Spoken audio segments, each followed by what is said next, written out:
90 Nation. WPEN Burlington, Philadelphia, a Beasley Media Group station. Official home of the Sixers, Flyers, Union, and the best Eagles talk in Philadelphia. 97.5 The Fanatic. Good morning. Thought I'd help you wake up.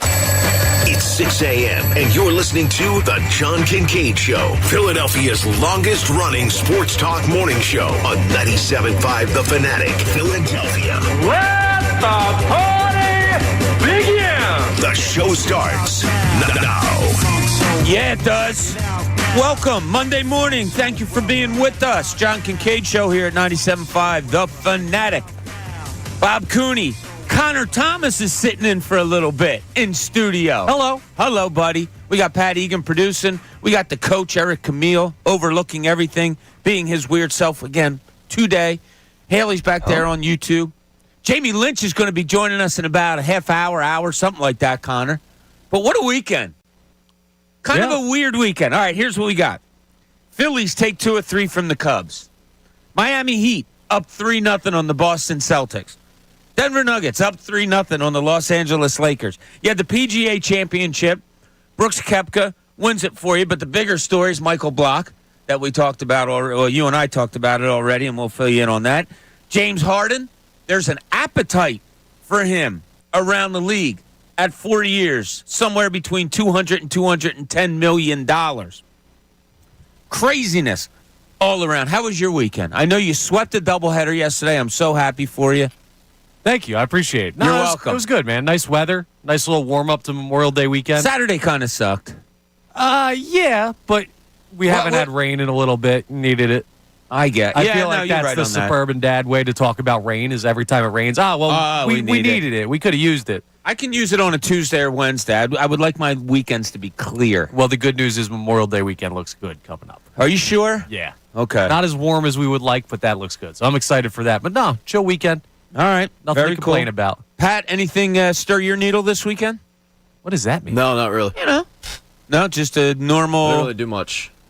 No? Saturday I worked. You and Jamie were hysterical on Saturday. You actually had my wife laughing out loud in the car. What did I say? On Saturday. What did I do? You guys, it was the segment, who was producing? Was it Brendan? Brennan Gunn, yeah.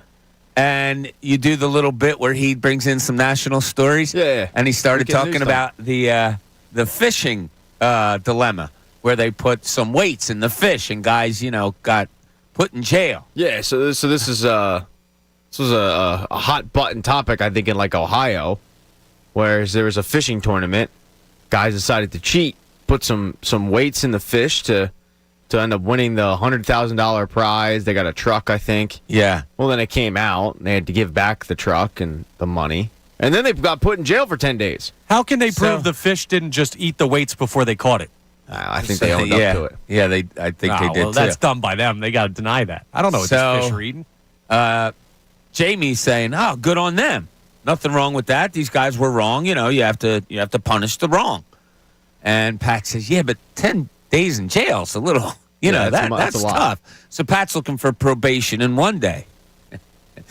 And I don't know if it was you or Jamie that said, could you see these guys in jail? How would they make out? What would their new nicknames be? And I think Pat came up with largemouth bass. I think that might have been Jamie. But, yeah, we were throwing out some nicknames for these boys. I kid you not. You guys are talking. I look over at my wife, and she was that. You know how when you laugh so hard you can't, say anything? Yeah. That's how she was. So that's what we do on the weekends. I appreciate you giving her some entertainment this weekend. Yeah. So yeah, I think the bad. Oh, I also didn't bring up. How about in the NHL? Both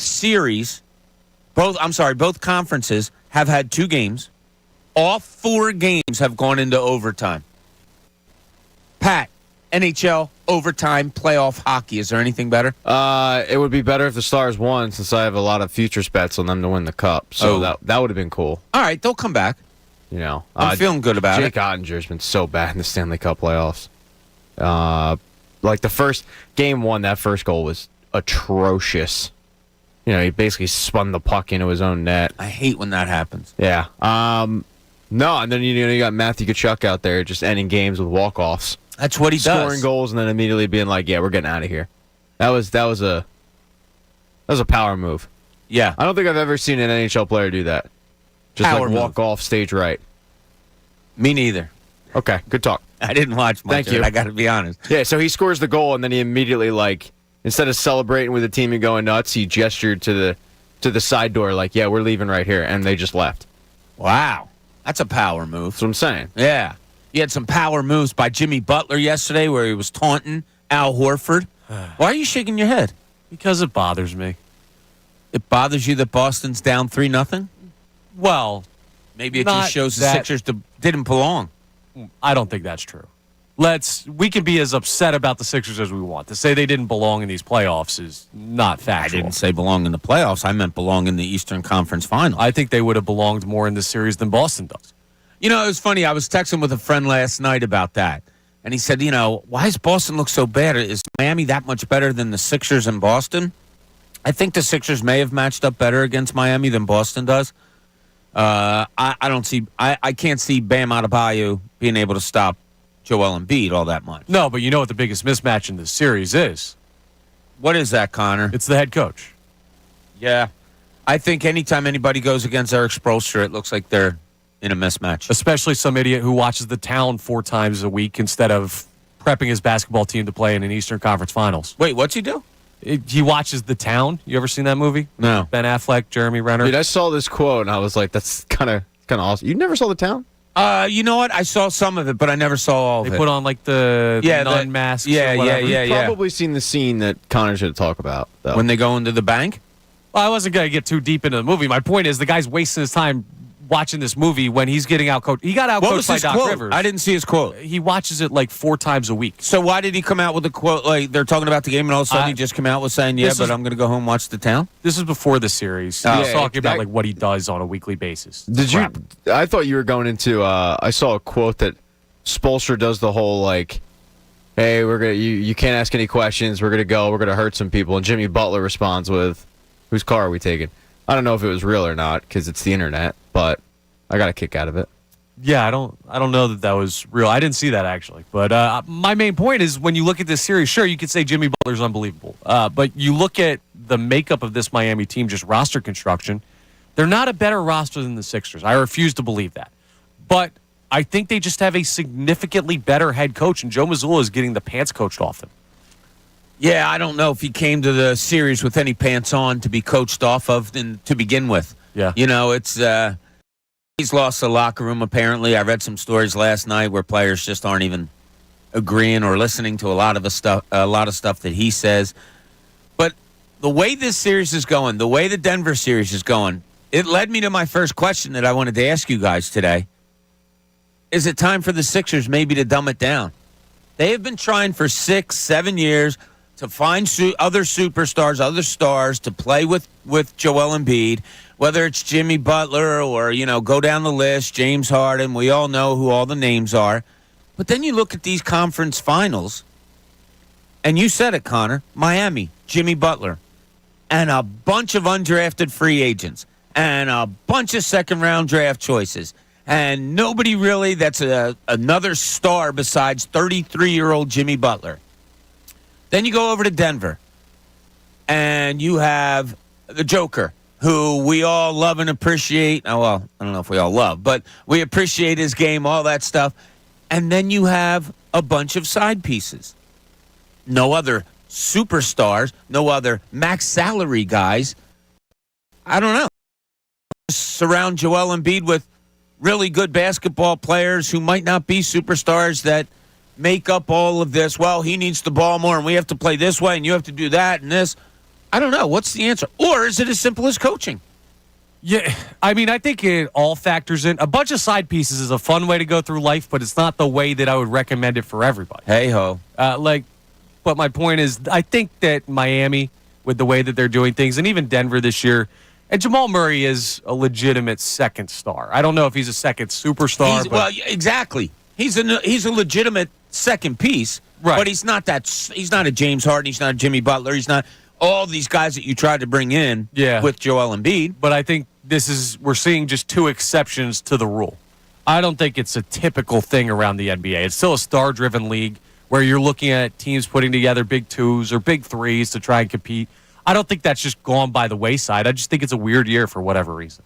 Yeah, this series, more than anything, this Miami-Boston series, and I said it before. I said before the playoffs started, Pat, I think you remember this, that I said I think the focus might go towards Joel Embiid should the Sixers lose the second round. Now I'm watching these series, and it really makes me think, can you, I hate to say it, but can you win with Joel Embiid being your main guy?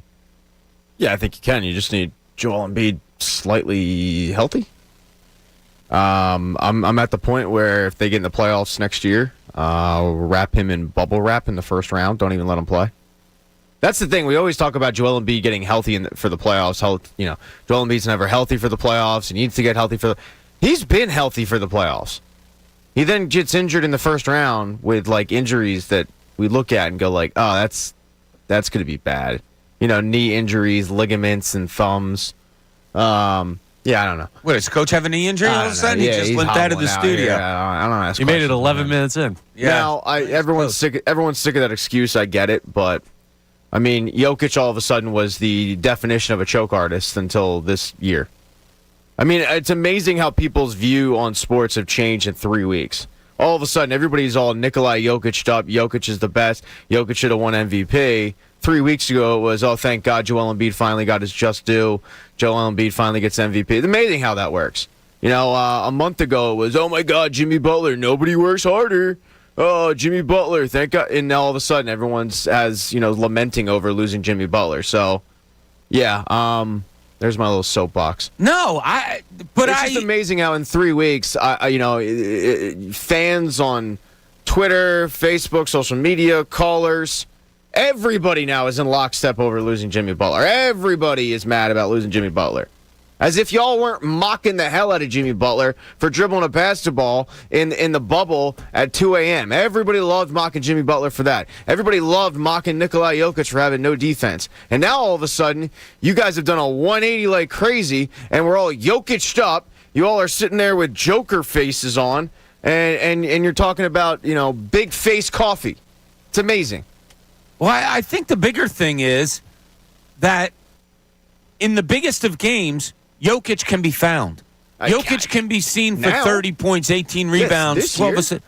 What do you mean this year? He's been this year he's been able in the playoffs. Yeah. Last year, Jamal Murray's out last and year, that's right? the thing, right? Yeah. Like we're not. When I look at Jimmy Butler and what the Heat are doing, it really is just Jimmy Butler. And it's amazing. Look at what their other pieces are. 7 undrafted free agents. Yeah. It is astounding. What the Denver Nuggets are doing, though, I think is a little bit different because Jamal Murray, he's not a quote superstar, but he's a star. He's really he's getting to be stardom. They have 7th overall pick. Yeah, they have a really, really good team. Jimmy Butler is Jimmy Butler, Bam Adebayo, and a bunch of who are theys. Why has it been so hard to find, Connor? Why so hard to find the pieces that make, I don't know if I want to say make Joel Embiid better, but make the Sixers better than what they've been for 6 years? Have they gone about it the right way? Or, because this is something you really have to look at.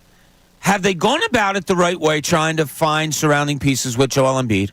Or is Joel Embiid just a guy that you can't find pieces to surround that's going to be an NBA champion? I refuse to believe it's the second one. Why? How many MVPs of the NBA? There are only so many in history. Have you looked at and said, I can't build a roster around that player? I don't think they say they can't. I just think that there's a possibility that an organization doesn't know how to. That's fair. But I don't put that on Embiid. I don't say you can't build a... I'm not putting it on Embiid. I am not. No, I'm saying the way you framed it, though, it made it sound like, can you not build around Embiid the player? Some organizations could. Can the Sixers not figure out how to do it? That's a different story. Yeah. And I think that's a fair question. We Al Horford, for as much as we all can't stand him, has had one coach in his entire career that couldn't be able to figure out what to do with him. And just so happen to be here. You brought up Jimmy Butler earlier. Yeah. That is I was talking to somebody in the NBA this weekend, and I said I still don't know how Brett Brown couldn't figure out Al Horford and Joel Embiid together. And he says, my God, we talk about it all the time. Yeah, it's pretty astounding. And it figures because that's Philly sports for you. Every other coach been able to figure it out, except Brett. So that was fun. would you have gone back on so they ended up trading him to OKC. They ended up getting Danny Green, Terrence Ferguson, maybe Alex Poitras, and that was it. And then they had to give up picks also. Looking back on it, would you have not done that deal? Give me the names again. So it was Danny Green. Danny Green was really the only name of value. Right. Terrence Ferguson never really played. No. And I think Alex Poitras was in that deal, and he never really played. And then the Sixers had to give up draft picks. I think it might have been like a second-round pick or something for OKC to take that deal. Would you have, looking back on it, would you have not done that deal? Because part of me on draft day didn't want them to do that move. I think I remember talking to you about that. Yeah, part of me wanted to see Al Horford with this team with another head coach.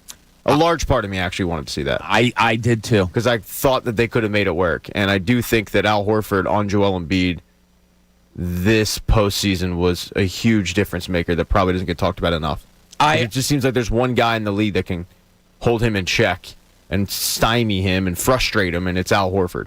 Because Al Horford plays a very good finesse defense. Yeah. And Joel Embiid's game is finesse big man basketball more than not. And Al Horford, it played right into his defensive alley.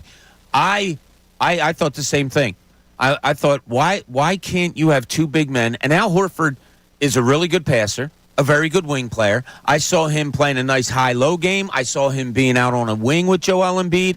All of these things that we never, ever saw. That hurts me almost as much as the Jimmy Butler getting gone. Like, that sounds silly, but I don't know why they couldn't work the two of them together. Why is it so hard to find people to work together in a successful way with Joel Embiid? So how did Miami build this roster? Did they bring these guys all in free agency? Did they bring them all in trades? They know how to scout. Yeah, that's exactly it. They know how to scout. But you could argue the Sixers haven't been terrible lately with that. I know the guys are not superstar athletes, but Isaiah Joe's a player to some extent. Charles Bassey That they didn't develop and let go. Exactly. Yeah, they didn't scout them properly. This is my point. No, they scouted them properly. They got them in. Yeah. The pressure to win, especially with the Philadelphia sports market, makes it hard to give young players time to develop. All right, 1 second. Part of scouting is when somebody's with you, scouting to see what their future's going to be. Yeah. And, yeah, they brought them in, but they couldn't see how good these guys could have been. That's part of scouting, too. Who's to say they're like, yeah, they're going to be good, but who do they start over? We have this conversation with bench pieces on the Sixers all the time. Who do they get minutes over? You're kind of at the point where your starting lineup is set. You have a couple role players that you trust that are veteran guys because you're trying to win now. And if you're the GM or the coach, you look at it and say, well, how do I even get these young guys developed because there's not enough minutes to go around. We're competing for a championship. Whereas Miami, I feel like they take the approach of, hey, let's work with these young guys. We have a culture. We're going to build from within rather than bringing in mercenary free agents every year. I honestly do think that's the difference. All right. Fair enough. I mean, the fact that Montrezl Harrell has a player option, what the hell are we doing? You gave that dude a player option? Did he earn the right to have an option? That's a good point by you, amazing Pat. to me. Like, I thought we were done. I thought, all right, we have our backup big. It's B-Ball Paul. You finally developed somebody. Nope, Montrezl Harrell likely will probably be back. I mean, is anyone giving him more money? No. He's cooked. Yeah. He checks into the game. You can smell burnt toast. Like, what are we doing? I don't know. And I don't know. Times are just definitely weird around the 76ers right now. John Kincade Show here, 97.5 The Fanatic. Quick update. John will hopefully be back a week from tomorrow. We'll have off Labor Day, Memorial Day, and then John's looking to come back on Tuesday, so hopefully he's resting and recovering this week. Would you say you'd bet on that? I would almost. How about you, Pat? Would you bet on it? If I did, and I think I will, but if I did, I would do it on the Bet Park Sportsbook at Bet Pro Hoops. Playoff action. That's where you do it. You do it on the Bet Parks Casino and Sportsbook app, the official sportsbook partner of the real Philly sports fan. Must be 21 in NPA or New Jersey. Gambling problem? Call 1-800-GAMBLER. All right, very good. Pat, proud of you on there. When we get back here, 97.5 The Fanatic, John Kincade Show, want to talk a little bit Phillies coming up, and Pat also wants to ask something about fumbling the bag. Seems like we've done that a lot here in Philadelphia lately. This is John.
Fanatic.com, the Fanatic app, and now on Odyssey.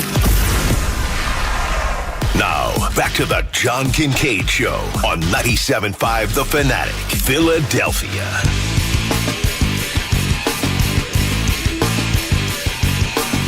John Kincade Show here, 97.5 The Fanatic. Bob Cooney, Pat Egan, Coach Eric Camille. And now, the great Jamie Lynch in the house. What's up, Jamie? What's happening? Good weekend? I'll give you all the cash that's not in my pocket if you can name this artist. Yeah, I don't know. Yeah, exactly. I don't have any cash because I don't carry cash. Does Coach know who it is? I would think so. I guess yeah. so, since he put it in. Who is 311. Yeah. What is it? 311. Nah. 7-Eleven. They were big in the late 90s, Bob. Yeah? Yeah. I wasn't. Wasn't into the music in the late. So, everything good. I laid out everything that happened this weekend from hockey playoffs. 4 games have been played in the conference finals, all of them overtime. What's that sport? Hockey? Yeah. Are you kidding me? Pat gave us like a 2-minute little roundup on the hockey. Yeah. Philadelphia should look into one of those teams. 3-0 each. Nuggets, Heat. Yeah, that's something. Strange. And I kind of think both are going to get sweeps. Because their opponents look like they've pretty much given up. Yeah. If you ask me. I mean, LeBron's, backed into a corner. He doesn't want to get swept out of a conference finals. Probably not. So you have that aspect going. I would take a look at his over tonight, by the way. On Bet Parks, 27.5. You can get some positive money on that. He's not going to go down without swinging, but I do think it's 2 sweeps. Yeah. How crazy is that? Which, on one hand, I love watching the Celtics suffer. Okay, give me the other hand. They were so beatable.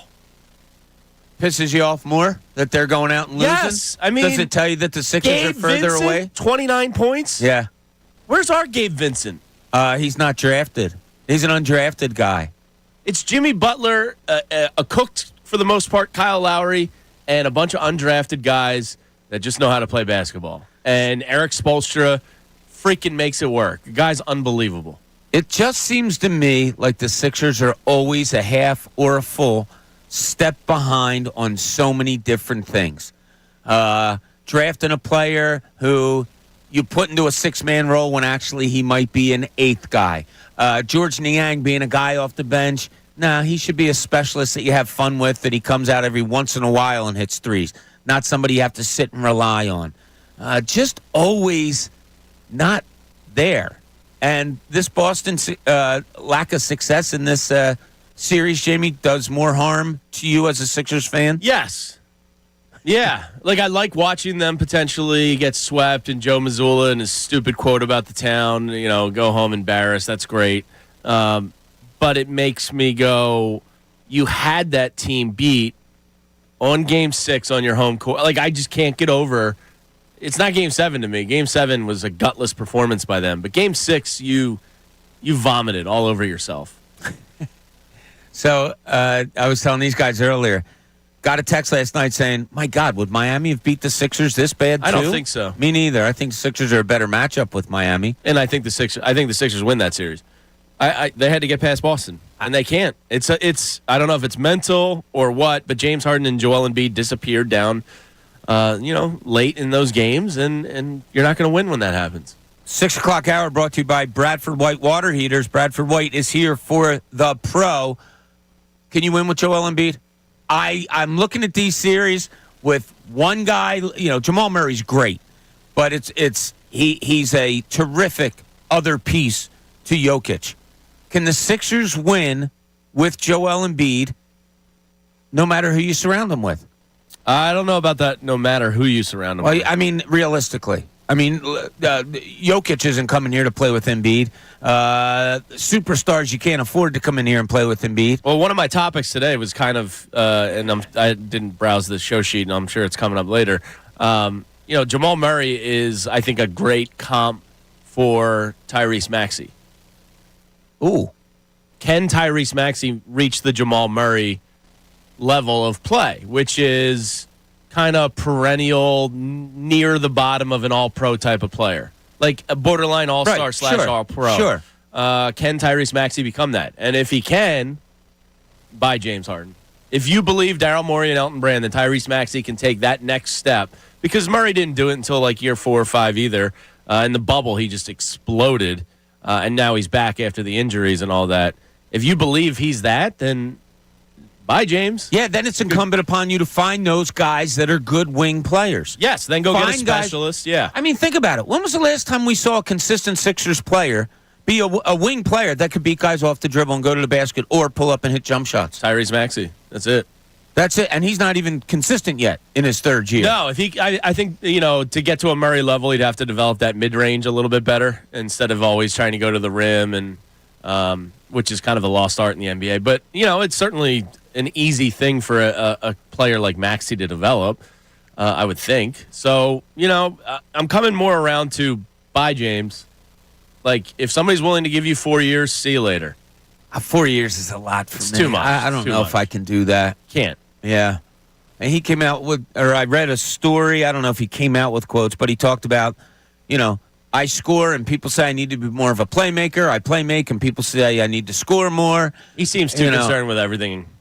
Yeah, I think I'm getting ready to turn on the water and get the soap and wash my hands of it. Yeah, like part of me just wants to go younger, like all around. But it's you have to be a win now with Joel Embiid at 29. Young enough. You know what I mean? Like 34-year-old James Harden. I don't know if him and Joel Embiid were winded down the end of games or what, but they disappeared. Maybe, their conditioning came into play. I don't know. Aren't we getting tired of this? Yeah, it's the same conversations over and over and over again. Yeah, Why is Jimmy it always Philadelphia teams that are tired? Jimmy Butler's carrying a team playing 40 minutes a game, and he seems okay with it. He's even trolling Al Horford towards the end of a game. Yeah, he doesn't have a problem with it. I mean, there's the meme of Jimmy Butler from the bubble, like hunched over the scorer's table, like, dying and grasping for every last breath. And it's like, when he does it, it looks like kind of heroic. When the Sixers do it, they're literally sucking air. For the sixth straight year. Yeah, and pulling their shorts. And it's like, okay, well, is their conditioning good enough? Is it injury related? Is it, it's just like so many questions year after year, and they're all the same crap. Went to the local bar on a Saturday night. A lot of sports guys there and stuff like that. And they're saying, we had the argument whether we should still be talking about Sixers or not. And I said, all right, let's talk about something else. What do you got? Silence. I grabbed a Sizzly. Silence for 10 Sizzly seconds. this morning, and a guy I used to see on my regular trip was like, I still got to tell you, man, I'm still gutted by the Sixers. That was the first thing he said to me was, I still just, and I was like, yeah, I know, and Boston getting like swept is making it worse. So there's like four of us sitting around the bar, and I said, all right, let's talk about something else. The Silence. Phillies. No, it was silence for a minute, and then it was, all right, yeah, but if they get rid of Harden, I said, well, look what you're doing. You're still talking about it. So we'll change the subject a little bit here now for those of you who are sick of talking about the Sixers. Yesterday, got a phone call from some former colleagues, and we decided to meet out to pay tribute to Ted Solari, who passed away last week. Many, many, many of you out there remember Ted. Phenomenal high school sports writer that I was lucky enough to work with for about 20-plus years. So anyway, yesterday we went, paid tribute. Dick Girardi, we had legends in there. Dick Girardi, Mike Kern, Pat McClune, Ed Barkowitz, Les Bowen. So we were hanging out, telling Ted stories. And I started thinking as we're telling stories about all the people we worked with through the years, in the Paul Hagans and the Phil Jasners and everybody. And, Pat, I was thinking of you when I came up with this question. Who's the media member of your life that you've overly admired? Maybe there's more than one. Maybe it's not local. But I'm watching yesterday and Jim Nantz doing the PGA. And, I'm thinking, my God, he's just been such a staple through my life that he's that comforting voice to me anymore on the airways. But is there a media member to you guys that just you always loved, maybe overly loved, or one or more? Jason Stark could stab one of my family members, and I'd be like, it's okay. It's Jason. God damn you, dude. Really? That was mine. Oh, sorry, Pat. Yeah, It's the same reason. Yeah, like, I don't know. He can just do no wrong. I always find everything I read of his informative. Usually some little quips or stories in there that I didn't know about. Like, Jason Stark to me is just a perfect baseball writer. Yeah, Stark was the first name that came to mind. Reading him growing up, He would agree. Perfect baseball writer. Very informative. You always seem to take away something that you just didn't know, and then if you ever heard his radio hits, it was the same thing.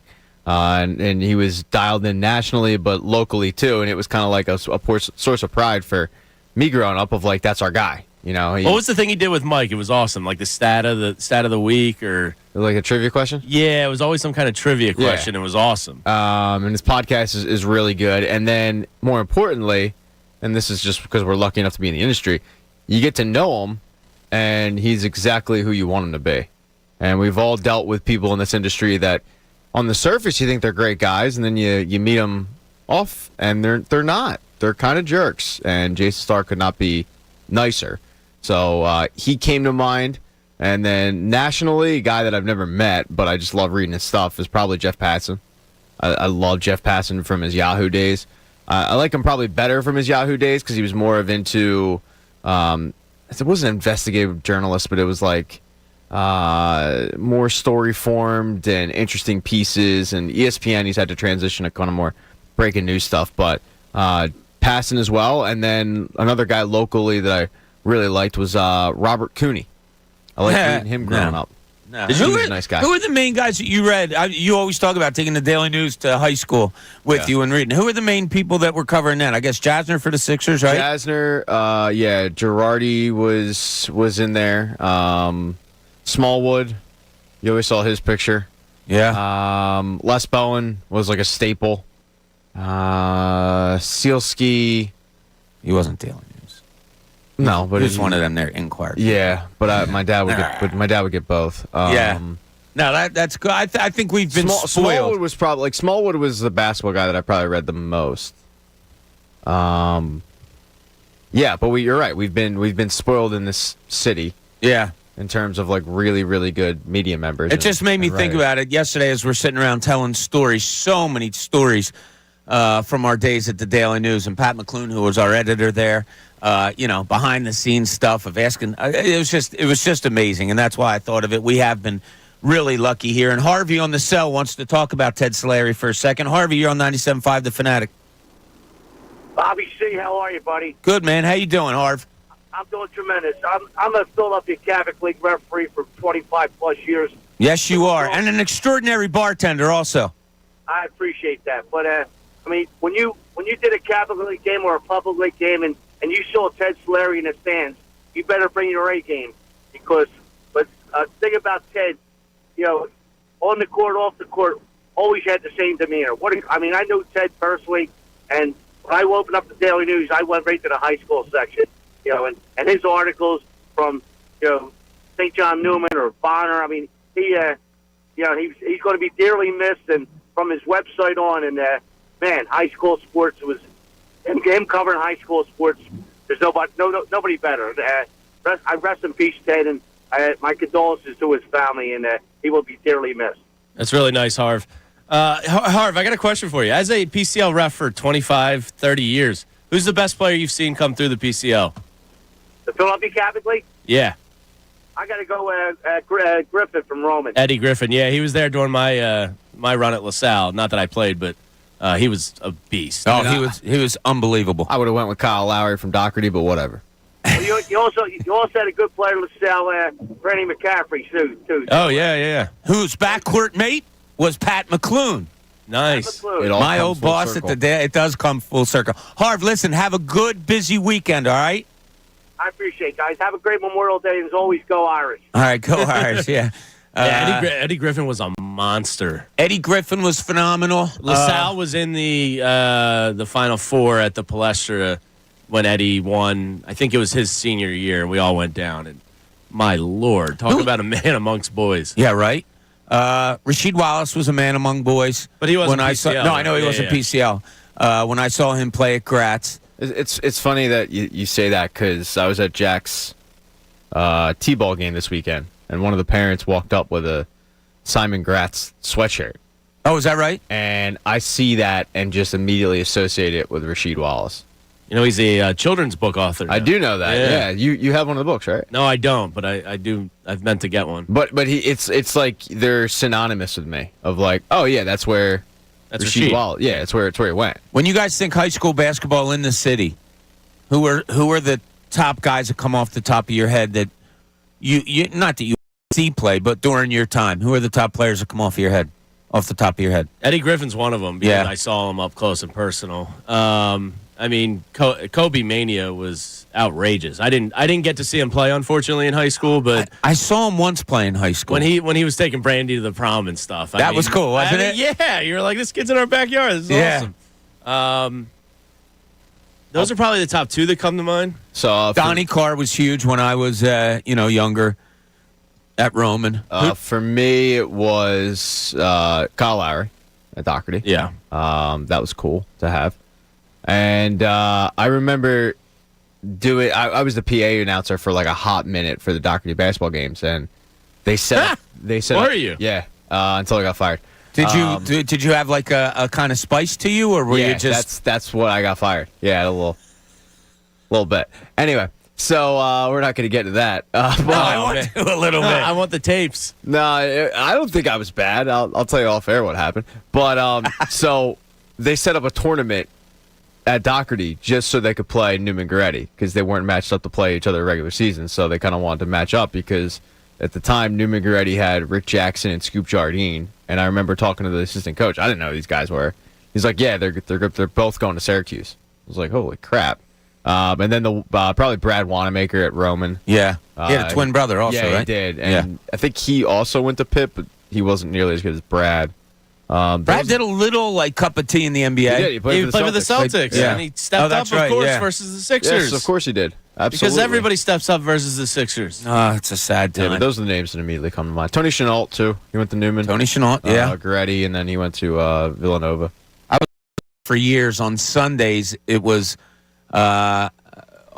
Catholic League Championship, Public League Championship. Teddy would always ask me, you want to do one of the games? I was like, yeah, sure. He's like, all right, do the girls' game first. So I would do the girls' game, which, but it was a boy-girls doubleheader.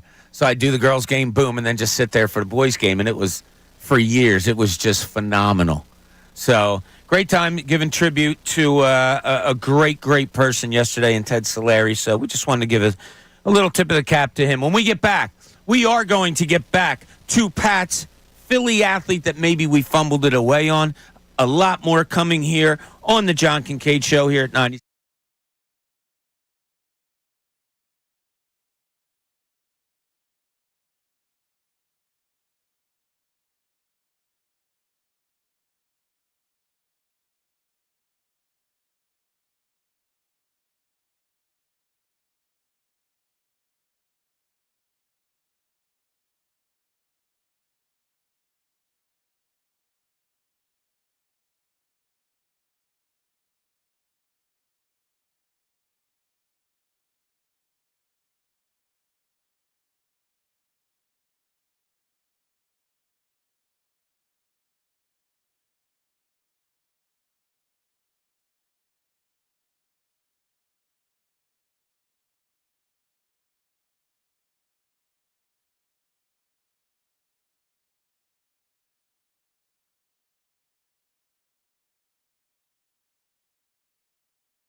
97.5 The Fanatic. Now, back to the John Kincade Show on 97.5 The Fanatic, Philadelphia. John Kincade Show here at 97.5 The Fanatic. What is wrong with you? Do you really think it's... I just told Jamie, I said I'm playing golf tonight. 5:30. Is 5:30 tonight? Yeah, technically. Okay, so a friend of mine is in a golf league where they play 9 holes on Monday nights. His partner can't play tonight, and he asked me if I could play. So I said to Jamie, I think I'm going to play golf tonight. And he goes, what are you playing, under the lights? And I said, no, it's at 5:30. Yeah. He's like, it's under the lights. Yeah, I'm like, Jamie, it doesn't get dark until like 8:30 anymore. I'm about to say, yeah. What is wrong with you? Do you sit in that basement too long? Pat, I think he's having a brain aneurysm or something. Got to get the boy out more. I don't know. When I hear tonight, I think lights. What do you call 5:30 then? 5:30 is like early evening. Well, here's the thing. I don't know. It's Bob, not night to me. You said tonight. You didn't specify. I think if you would have said 5:30, I did. I said tonight at 5:30. Well, after I gave you the perplexed look of where you're playing golf under the lights. But I had already said the 5:30 part. But I think you just had a brain freeze. Maybe 5:30 is not night to me. What? Oh, what technically is night? After 6 o'clock? Yeah, I would say like 6:37 is. No, like night. because this is January, where the sun goes down at 5 o'clock. Then it is night. I mean, 6 o'clock news to me kind of signifies like nighttime. I guess. Fair enough. Is that fair? If we continue this conversation, we're going to be broadcasting at night. I was going to say I used to go after Devon. I used to go into a black hole, and I had a serious problem when I was a kid from 6:30 to 8. Because at 6:30, when that World News Tonight or whatever would come on after we were done dinner, my dad would be like, "Go do your homework," and I'd have every night, and I never did homework. But that was horrible. So I would go up to my room, and I'd be all anxious and stuff, and I'd try to start creeping down at 7, get back up there. So he wanted me to do homework from 6:30 to almost 8 o'clock. Even to this day, I get really anxious at 6:30. I can't. That's why I can't watch. What's the show at 7:30? Wheel of Fortune drives me crazy because when I used to hear it up in my room, I'd be like, "Oh." So yeah, Wheel of Fortune weirds me out too. It was bad. Were you doing something else that elicited that response? Later. All right, I got 20 minutes to kill. Let me grab a magazine. You're the one that told me to go to my room. Yeah. What do you expect from me? My mom got Look magazine. All right, let's flip the pages around. We had a. Nah, I won't go there. No, you go there. Go there. Go ahead. We'll distract from the Sixers. I discovered that my dad in his closet up top, he had all these. I told you guys this before. Magazines from years gone back and newspaper covers of different things, Phillies and different things like that, and JFK stuff. And then I was looking elsewhere, and I found, whoa, what is this? And there was like 3 or 4 magazines that I probably that 12-year-old Bobby Cooney shouldn't have been looking at. So I stole one of them. Did he notice? If he did, he never said anything. And I just stole one of them. We'll just keep it at that. Discover credit cards. Do something awesome. At the end of your first year, they automatically double all the cash back you've earned. That's right. Everything you earned doubled. See terms and check it out for yourself at discover.com/match. You're going to say you keep it under the mattress? No. So we had, I don't know why, but my parents put a little, so you have a closet in the bathroom. They had a little carpet, cut out carpet on the floor where the hamper was and everything like that. I have no idea why. But that was the hiding spot for the Playboy for little Bobby Cooney. That seems like a risky spot for a hiding spot. My parents were 90 years old when they had me. They really weren't hunting out things that I did wrong. Yeah, so I just figured laundry. It's kind of like an active place. Yeah, but it was different. I don't know. I did it well. You remember who the? I was proud of myself. You remember who the cover model was? No, I don't. I do remember. Do you remember the year and issue? I remember Look reading. it up real quick. I remember reading the letters. Yeah, I read the article. Yeah, that was bad. All right, Pat, in your point of view here, you want to talk about fumbling a bag? This is Pat's point of view. Here's Pat. Honestly, I'd rather talk about finding parents' porn and It's not porn. Playboy's not porn. Becoming a man, but is it? It's art. Yeah, it's art. It's art. whatever you want to call it. I think we all know how that art piece ends. It's a good publication. Jackson Pollock. I mean, come on. Like, what are we talking about here? Yeah, good point. All right. I guess we'll move on to sports. All right. So, can you tell me another situation of a Philadelphia team fumbling the bag more than a Jimmy Butler? Looking at how this turned out, I didn't like it at the time. I don't like it now. But a lot of people have, I wouldn't say buyer's remorse, so seller's remorse. So is there another situation in Philly sports history that you can think of where you just knew that they were making a mistake at the time and sadly you were proven right? No, I mean, for me, it's easy. It was the most devastating trade of my lifetime. Charles Barkley going to Phoenix, becoming an MVP and leading them to the finals. And you basically, I didn't realize it at the time as much. It was all ownership related. Like, he kind of just hated him and, wanted to split. And, I mean, Jeff Hornacek was like, a journeyman player that, like, Charles Barkley went on to become the MVP the next year. Yeah, but Andrew Lang went on to become Andrew Lang. And Tim Perry sent a kid to Cherry Hill East High School. There you go. Whatever. I mean, it's just, what? That's what you got for him?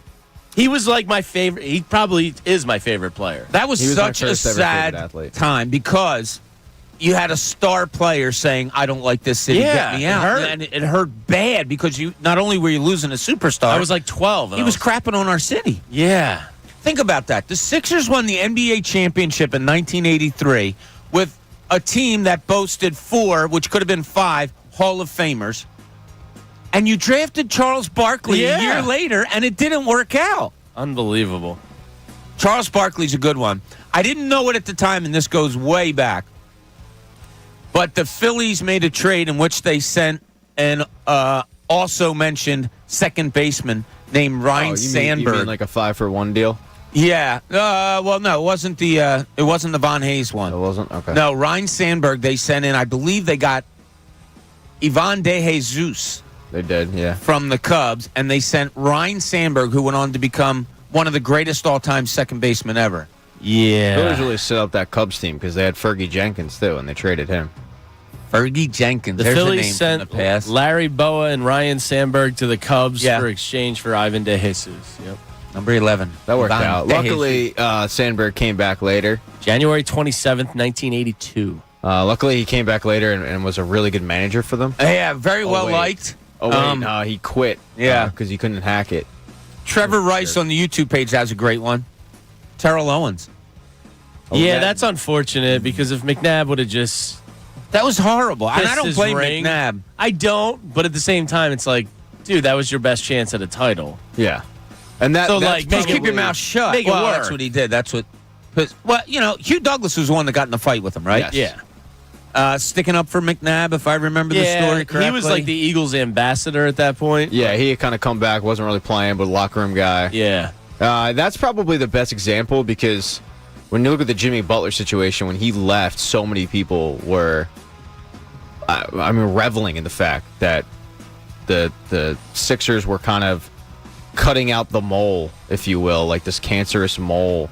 And, there goes Jimmy Butler. He can't play with another team. And they were loving it, and people loved mocking him. And T.O. was probably a very similar situation because when he left, it was like, here we go, T.O. He's making issues and making waves, and the Eagles will be better off without him. And looking back on it, no. I mean, it wasn't like Dallas won anything with T.O., but to Jamie's point, if you would have kept T.O. through that contract, you would have been a contender for the Super Bowl every year. Yeah. And, they were fine, but they had to go out and get Kevin Curtis. Who had he had a good Eagles career, but he wasn't T.O. T.O.'s putting up 14, 15, 600, 1,600 yards, making Tony Romo what he is. So that's probably the best comp. Another one I'll give you is, and this one hurt, and I think we all were in lockstep with it as a city, because we all knew it was a mistake, but letting B-Dawk go. Yeah. I don't know.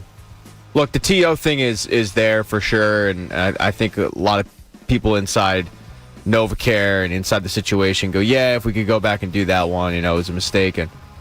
But there was fault on the side of T.O.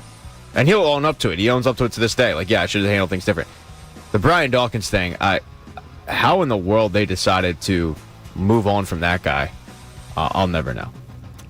And it wasn't like they had a good option. They didn't No, they didn't have anybody. an option. You know, they had Sean Considine. I was going to say that was Considine, right? It was the business decision of somebody being over 30, which was so popular with the Philadelphia Eagles back then. And to their credit, they were, for the most part, really good at calling it.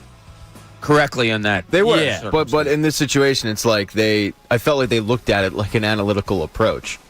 You know, they didn't look at the human element of losing a Brian Dawkins for the locker room, for the city, for the fan base, for the team. I'll never forget when the Broncos came in and there was a ton of Broncos Dawkins jerseys in the stands. And I was like, man, that's a great middle finger to the franchise. Like, yeah, we spent our money on a Broncos jersey because that's how much he meant to us. You see this, Jeffrey? Mikal Bridges is getting some play on here, too. Yeah, That one hurts. More recent. Anyone for the Flyers you guys can think of? Who? The Philadelphia Flyers? I mean, would you go back looking at it and not do the Lindros deal? Nah, that was a no-brainer. I mean, Forsberg.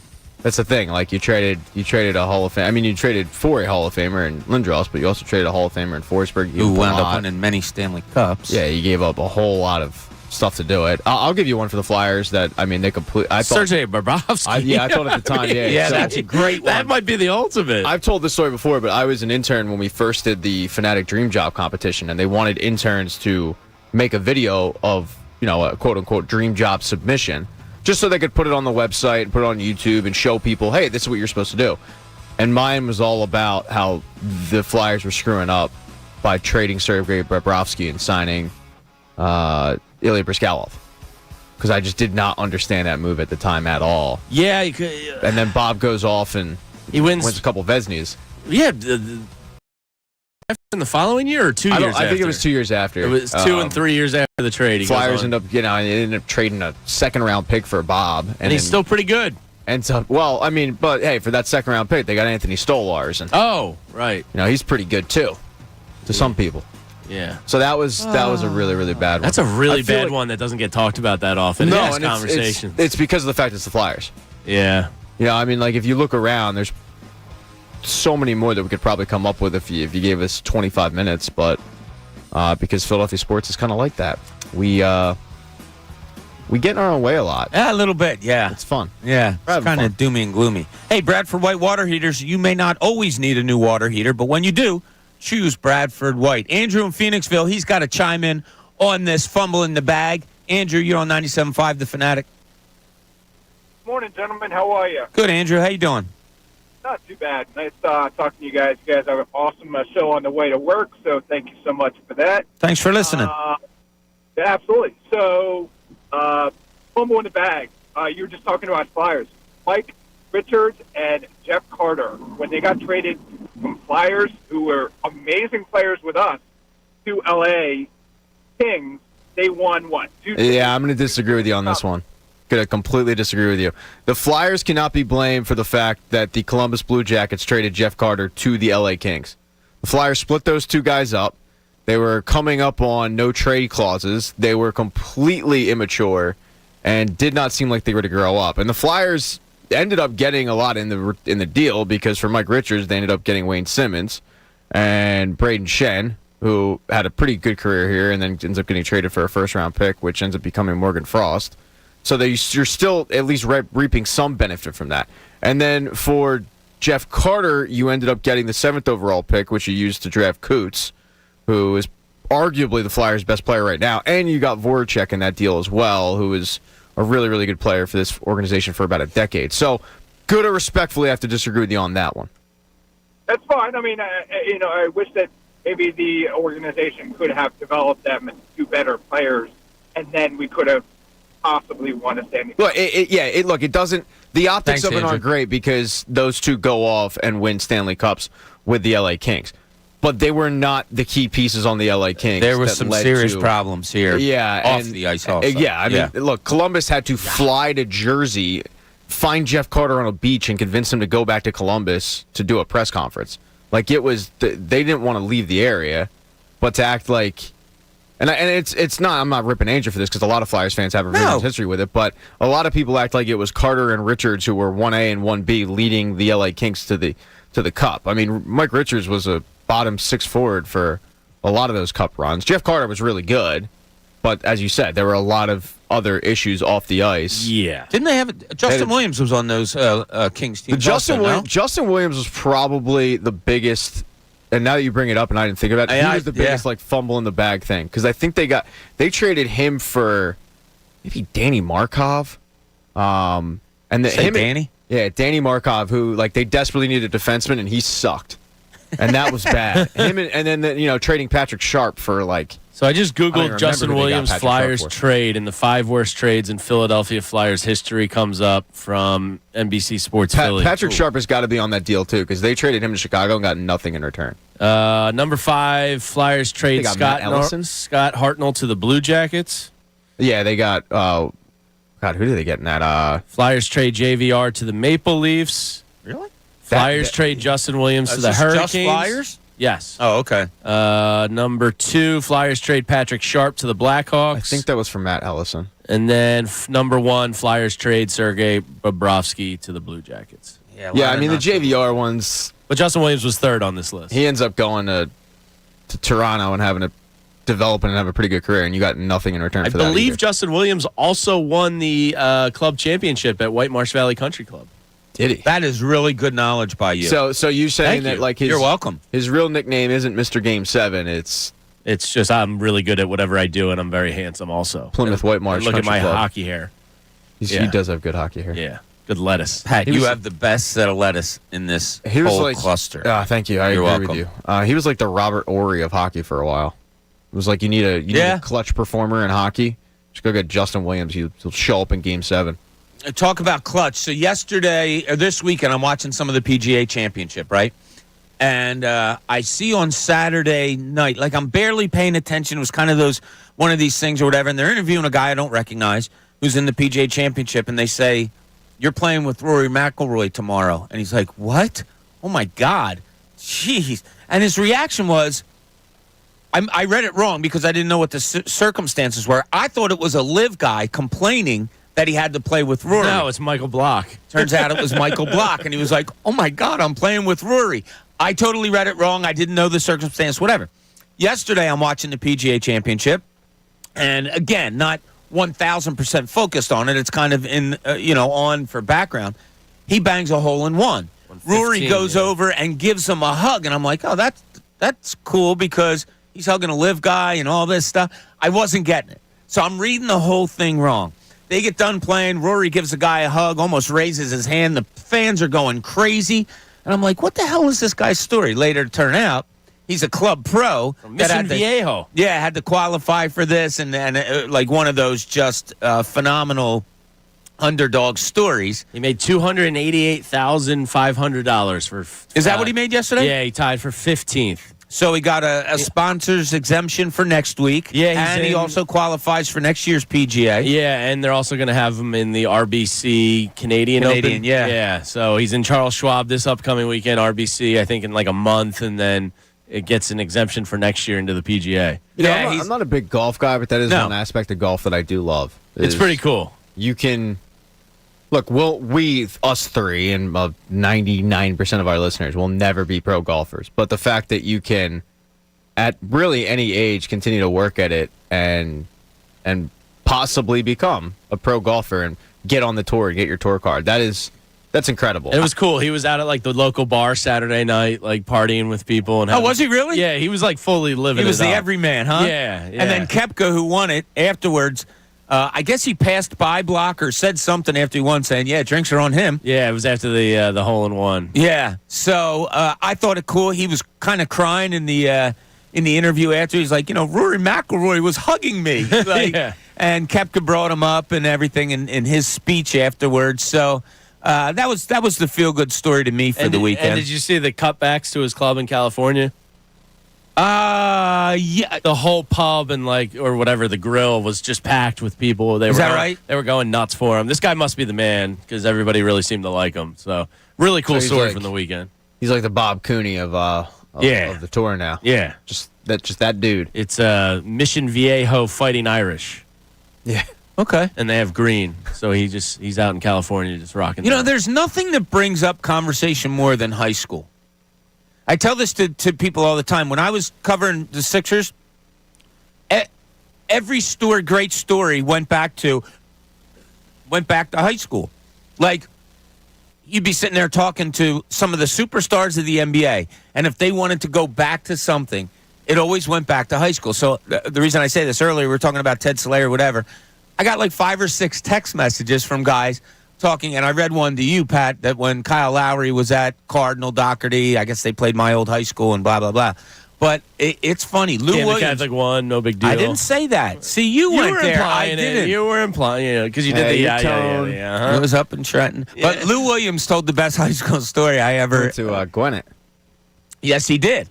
Not Gwinnett Mercy. No, Gwinnett. No, Gwinnett. Yes. So he's a freshman in high school. He was real fast, but small, but real fast. So the football coach goes to him. He's like, Lou, I want you to come out and play football for me. And he's like, are you sure? I've never really played. He goes, no, you could be a really good wide receiver. So Lou Williams is telling the story, and Lou Williams was real animated whenever he's telling stories, So animated. So he's like, going on and on. He says, so I go out for my first pass. I go across the middle. Ball's coming, but it's a little high, so I jump up for it. He's like, I got hops. I go up for it. Next thing I know, I'm on the ground, flat out. Guy smashed me. Boom. He says, when I finally came to, I see the coach standing above me saying, Lou, that was a great try. And then Lou Williams says, I said, what'd you do? Did you, get back in the huddle? Did you play football in high school? He goes, I took my helmet off, handed it to the coach, stood up, and ran as fast as I could home and never played football again. He loved telling all these stories from high school. And that's why the passing of Ted Solari is so sad, but so awesome what he did for so many people in the high school world. All right, we're talking a lot about teammates today, it seems like, because I really do believe the organization is having trouble finding ones that can propel the Sixers around Joel Embiid to get to where they want to go. So I'm asking you guys this question. Who's the best teammate in professional sports that you think you've ever seen? Now, you can make it, Michael Jordan, of course, because he was the greatest ever. Okay, I hear you on that. But let's look for somebody like somebody that isn't as glorified or as glamorous as that, but you would always take him on your team, and he's proven to be a great teammate. Is there anybody that pops to mind to you, James? It could be local. It could be national. I hate that this is the first name that came to mind, but Marcus Smart. Wow. That maybe because it's fresh on my mind, but that's like the one that just kind of like bubbled to the surface. Because I feel like if that guy's your teammate, you're not taking any nights off. You're ready for battle every single night. I think they seem to love him up there, even though he's a little contentious. I don't know. To me, he just reminds me of a dude that would be a great teammate. That's a good one. Think about it. It's an up-to-date one. Yeah. Yeah. So think about that. Who's one of the greatest teammates you've seen in professional sports? We'll hit on it more when we get back from the break here on the John.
Delphia.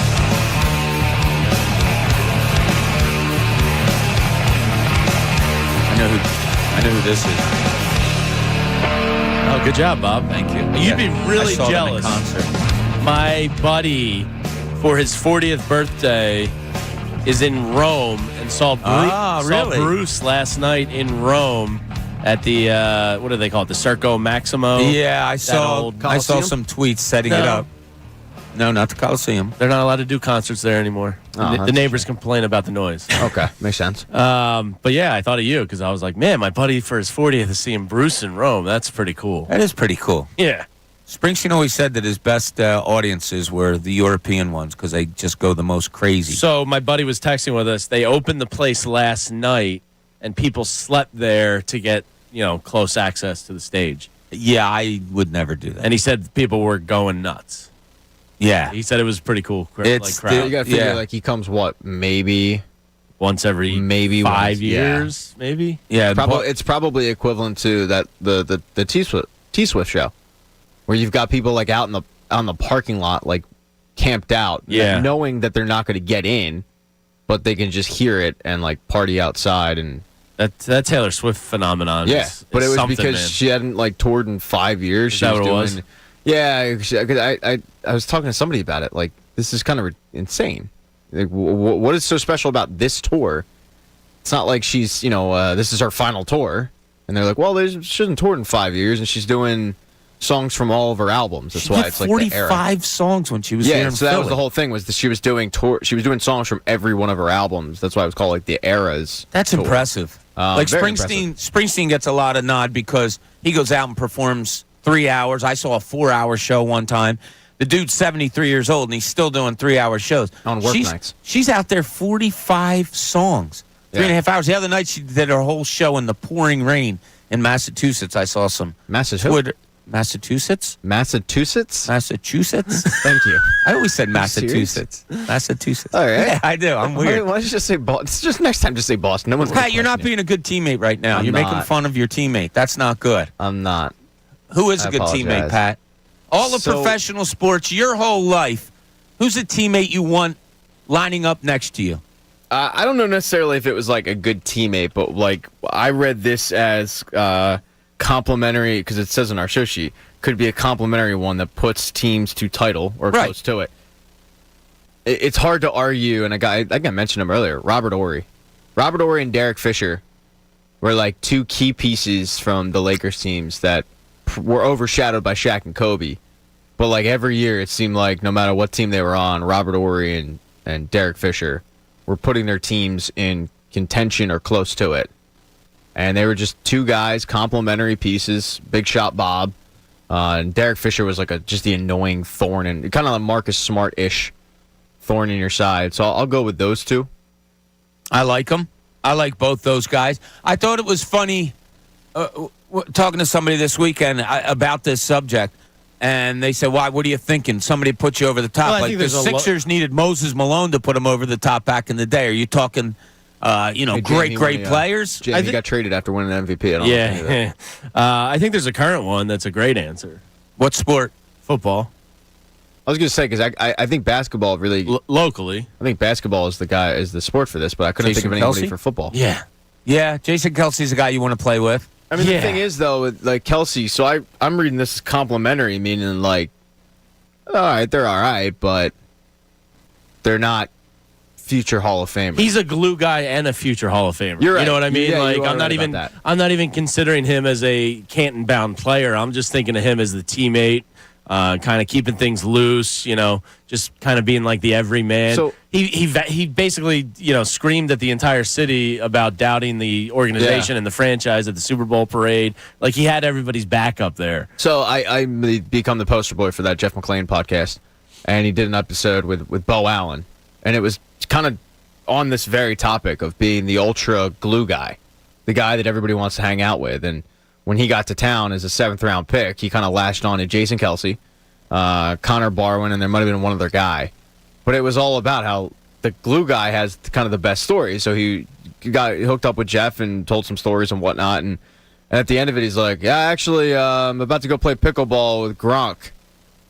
And he's just one of those guys. He's just one of those guys, like a glue guy, like you talk about, like kind of keeps the locker room loose. Everybody likes being around him, and kind of a guy that you want on your team, but isn't necessarily going to wow you on a stat sheet. Yeah. Stats Monarch just texted me, and he What'd said he say? Jason Peters would fight anybody for a teammate. That was a good one. Obviously, what Sam happened with Bradford. Washington. Yeah, Yeah. Chris Samuels, right? Yeah. Except Sam Bradford when, Sam Bradford was Mr. Glass, and Jason Peters refused to play with him, and everyone ignores it. Oh, except that. Yeah, screw Jason Peters. Wait, I don't even Pat's remember like in a that. lawyer mode today. Yeah, Poor Andrew called he had Mike Richards and Jeff Carter, and Pat just went, Zoom, no. This And is like always- stated all the facts. Look, Jason Peters, Hall of Famer, no doubt, will be in the Eagles Ring of Honor, all that. It has always rubbed me the wrong way that when they had the most often injured quarterback, and then since it's become Carson Wentz, but I mean they had Mr. Glass and Sam Bradford, and he just was like, "Oh, I'm not playing. Yeah, I'm sitting out," because he didn't like Chip Kelly. And everybody ignored it, and everybody forgets it. No one talks about it. But that dude sat himself out as a left tackle for this football team because he was the bodyguard. So, yeah, no, I don't really have... I kind of forgot about that. Yeah, That is all everybody weird does. This thing, today. it's like we have revisionist history. Everybody forgets about it because everybody hated Chip Kelly, so we sided with Jason Peters, not realizing the bigger magnitude of it was you were the left tackle of the football team. You were sitting yourself when your quarterback, I mean... If he sneezes the wrong way, he's out. I mean, like, what are we doing? By the way, you are not allowed in this studio anymore today. Why? Because we're on to your little game of turning the I heat have all not. the way up. I swear on like a my sweat child. box in here. I swear on Jack's Jamie life. turned I have it down. Nobody went near it except I- you coming in and going out of the studio, Unless and it it's automatically. I swear on my child's life, I have not touched that. All right, I believe you thermostat on that today. one then. All I right, have not today. 'cause I have Jack's done it in the man. past. Yes, in the past, I've come in, and when you guys aren't looking, I'll try to sweat you out because I think you do your best show when you're sweaty. We're sweaty, all right. Mike and Delran wants to talk about a best teammate. What's up, Mike? Hey, what's up, guys? How you doing? Good. How you doing, buddy? Hey, good. I got a teammate that I wanted to comment on that. When you said it, my first thought was a guy who played with Robert Horry, and a guy who's been on our bench was Sam Cassell in the 90s watching the Houston Rockets in 94, 95. There was something about the way he kind of like just led that team as the point guard that I was my team sucked back then, right? So I was a basketball fan, and I don't know why. It was the first thing that came to mind. I think he would have been a great teammate. Maybe he's a jerk. I don't know, but something about watching those series like against the Knicks in the final, Yeah. or something. He had a command. It seemed to me like he had a command where he had guys like Hakeem Olajuwon and I think Drexler might have been on one of those squads, and I don't know. I thought he was pretty cool. That's what I like that, Mike. I like the secondary guy. Now, listen, I got to ask you a question. You still there? Yeah. How's the comedy bit going? I'm getting ready for the next time. I think I'm close. I got some stuff. Okay. But, All right, you got to let us know when you are so that we can give you a little shout out. Because as I told you and told the people on the air, your first bit was It phenomenal. was very, very good. I appreciate it. And it's gonna be I'll share some stuff soon. I got a comment though. Like watching that series last night. I said to Cuz last week. In the last 40 years, we won 3 championships. That's 168 seasons of professional sports. Yeah. That means 99.98% of the time we're losers. So would you have rather lost Game 7 like we did, or got these swept by an 8 seed? Go Birds! Thanks, Mike. Appreciate it. Would you rather? Well, that's the same thing. Like we said, man, the Sixers got blown out in Game 7. I wish it was just a close game. Well, if it was a close game, we would have said, man, I wish it would have gotten blown out. That way, I wouldn't have cared as much. Yeah, definitely. I'd like to get to a change. I like playoff runs to continue. Even though the outcome may be what it is, I just want them to continue. Yeah, I would have taken the Eastern Conference final sweep if that's what's offered to me. I've only seen the Sixers get out of the second round once in my life. So, yeah, I mean, it might sound like real loser talk, but I would take that. I would take that just because I think it would do this organization some good for Joel Embiid to at least taste the third round. That'd be nice. Yeah, Getting that would swept be. would obviously suck, but But I think this is a totally different series versus the Heat agree with you. than what the Celtics are doing. Dinovite, is your pet having problems with itching, scratching, a dull coat, or goopy ears, James? Ew, Goopy? The dog goop in the ears is never fun. Well, they need Dinovite then. It's an easy-to-use daily supplement. For info, go to dinovite.com. That's DINOVITE.com. Dinovite. Yeah, I was thinking the same thing. Yeah, exactly. Dinovite. That's what they want you to think. All right, in the linchpin, Jamie thinks that we need to forget about something for a minute.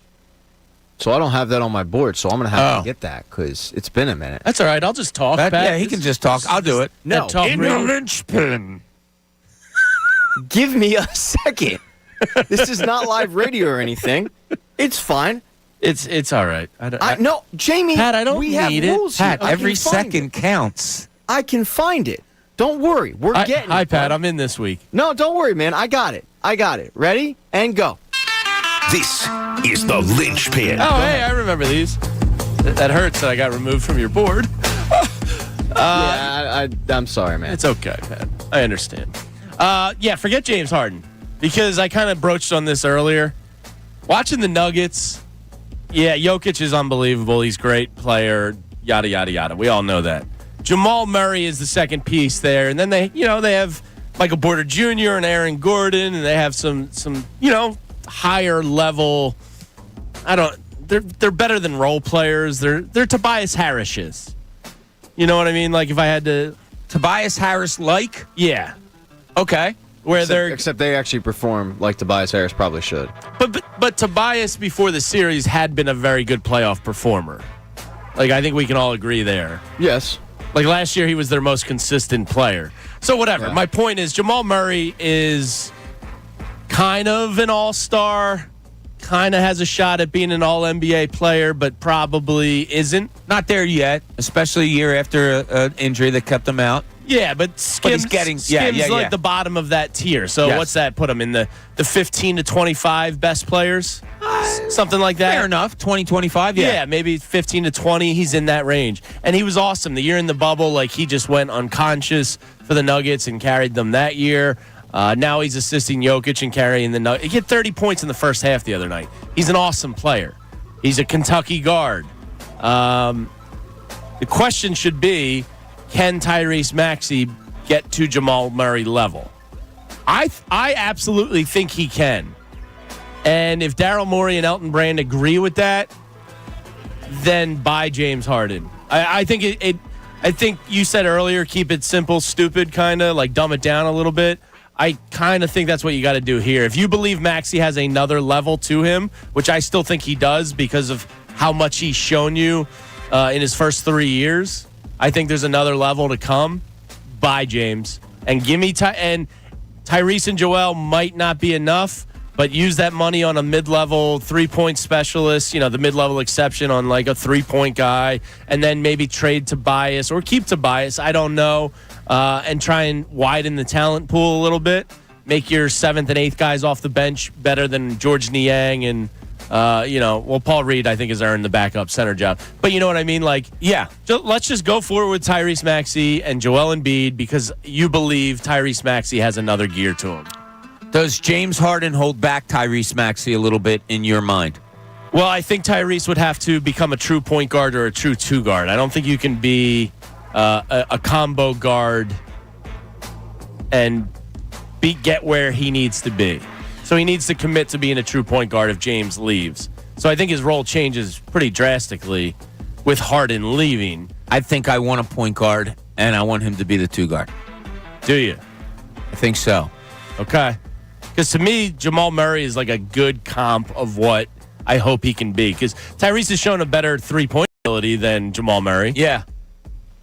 Jamal Murray has a better kind of more savvy, better mid-range game, probably a smarter player in general right now because he's a vet. But I absolutely think Tyrese Maxey can get there. Are you cool having him be your point guard, being your main ball handler? I think I'm talking myself into it. Yeah? Because of Jamal Murray. Now, Jamal Murray was always more of a true point, even back to college. Tyrese has always been that combo guy. But I think I've seen enough from Maxey to believe he can do it. Huh. I get nervous with him with the ball in his hands. Well, he's Totally. got he'd have to improve on a lot. You're taking a leap of faith there if you do it. Yeah. I'd love to see a legit point guard back there with him, a guy that looks past first. But we've seen that. I mean, it wasn't Harden that to a degree this year. But I don't want a guy that's dribbling the ball for 17 seconds either. Well, that's the knock on Harden's point guarding. Right. The Sixers were stagnant come playoffs. There just was no movement, no life to the offense, none of that. I don't know. Does Tyrese being the point bring you that fury of movement that you kind of need? And he's a lot of movement for sure. Can him and Joel work as a 1-2 in this league? High pick and roll with Maxey and Joel. Yeah, I mean Maxey's he's become a better and better, and he's a really good shooter. Like you're not going to get the air dribbled out of the ball with him at point. And there's nobody on the team that takes the ball better to the basket than him, right? Yeah, like that's what I was thinking about all weekend. Was Tyrese Maxey just like, see ya, Harden, Tyrese, you're the point guard now. I need you to be a point guard that kickstarts the offense and scores, not your traditional kind of, set everybody else up, lead the league in assists type of point guard. I think I'm with you. I said it earlier in the show that I'm getting ready. I turned on the water and I'm getting the soap. I'm ready to wash my hands of James Harden. As much as I said I thought the team would run it all back, I can't say that things this weekend made me think the Sixers aren't thinking of keeping Harden, but 4 years and $200 million or $210, I'm out. I think I am. I think I'm out. Pat, did anything this weekend make your mind set on what to do with James Harden? Yeah, I think you got to bring him back. I'm kind of under the windows closed without him, so to a degree it is. Doesn't bring me any joy to say that. But I think he gives them the best chance to still win a championship. And if it means kind of being in Suckville in 4 years, then if it ultimately gets them a title, that's fine. I think the alternative is trying to piecemeal it together, and I don't think that they're able to do that. I mean, it's something we talked about earlier with Connor. They've never been able to really build a team. So the idea that they'd be all of a sudden able to build a team full of role players and do it like some of these organizations who have done it the right way, I don't have really faith in them to do that. So, but like an Aaron Gordon is always kind of like out there to a degree. You know what I mean? They had to trade for him. Yeah, and Michael Porter Jr. The Sixers had I wanted them to draft him. The fact that they loved him. Yeah, the fact they didn't. An organization that routinely took advantage of injured players, not drafting him, who only fell because he was injured, and then ironically taking a guy who missed the full season because of he tried to kill him with a peanut allergy. Yeah, that's not forgotten on me. It's kind of insane. Jason tweets in and says, if Maxey is the 2 guard, the Sixers will need to get a bigger point guard. Can't have 2 6'2" guards in the backcourt. It's a good point. Ben Simmons will be available. We can bring him back. His agent said he's close to returning to form. Oh yeah, no, he's very close. Yeah. I mean, that's a good point by Jason. You would need to get I'm ready to give the ball to Maxey and just go. It's interesting. And see what it is. Do you think he can get to a Jamal Murray level? If you're just looking at scoring, yes, I do. I think especially if you get rid of Harden. Jamal's only a 20-point per game scorer. He just seems to elevate got to 20, in the playoffs. He does step up on big stages. He does. And Maxey, I think, has the onions for that.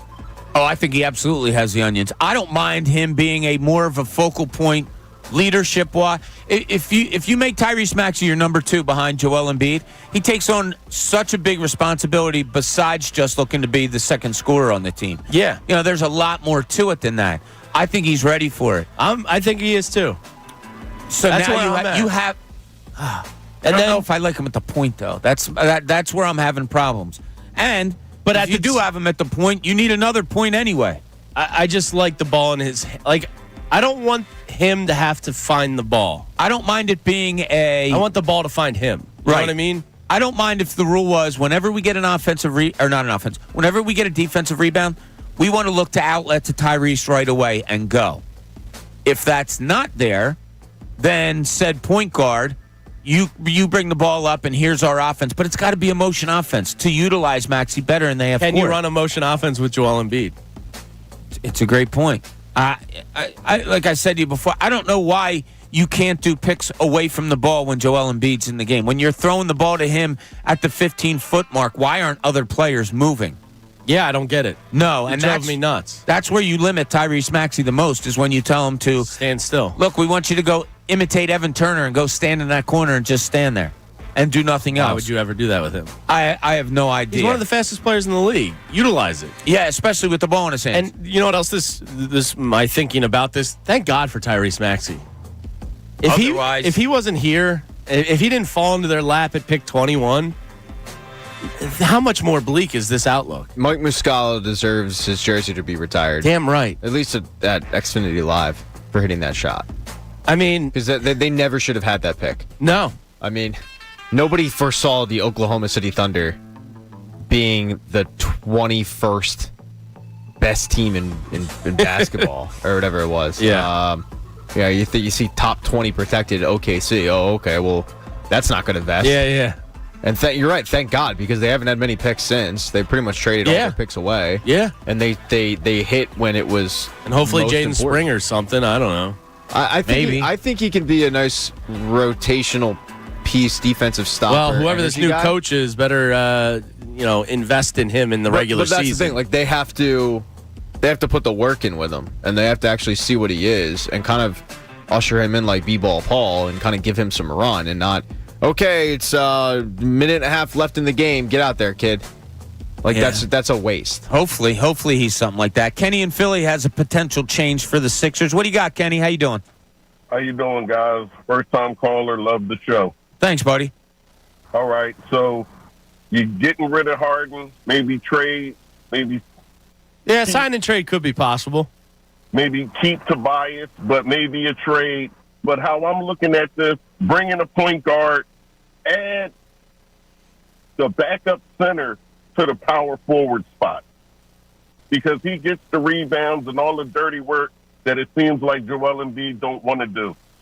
So you would have a starting lineup that looked like B-ball Paul and Embiid on the court at the same time. Absolutely, with Maxey at the two guard, you bring in a big point guard, just like you guys said, and you could even keep Tobias. You could even keep Harden at that small forward spot.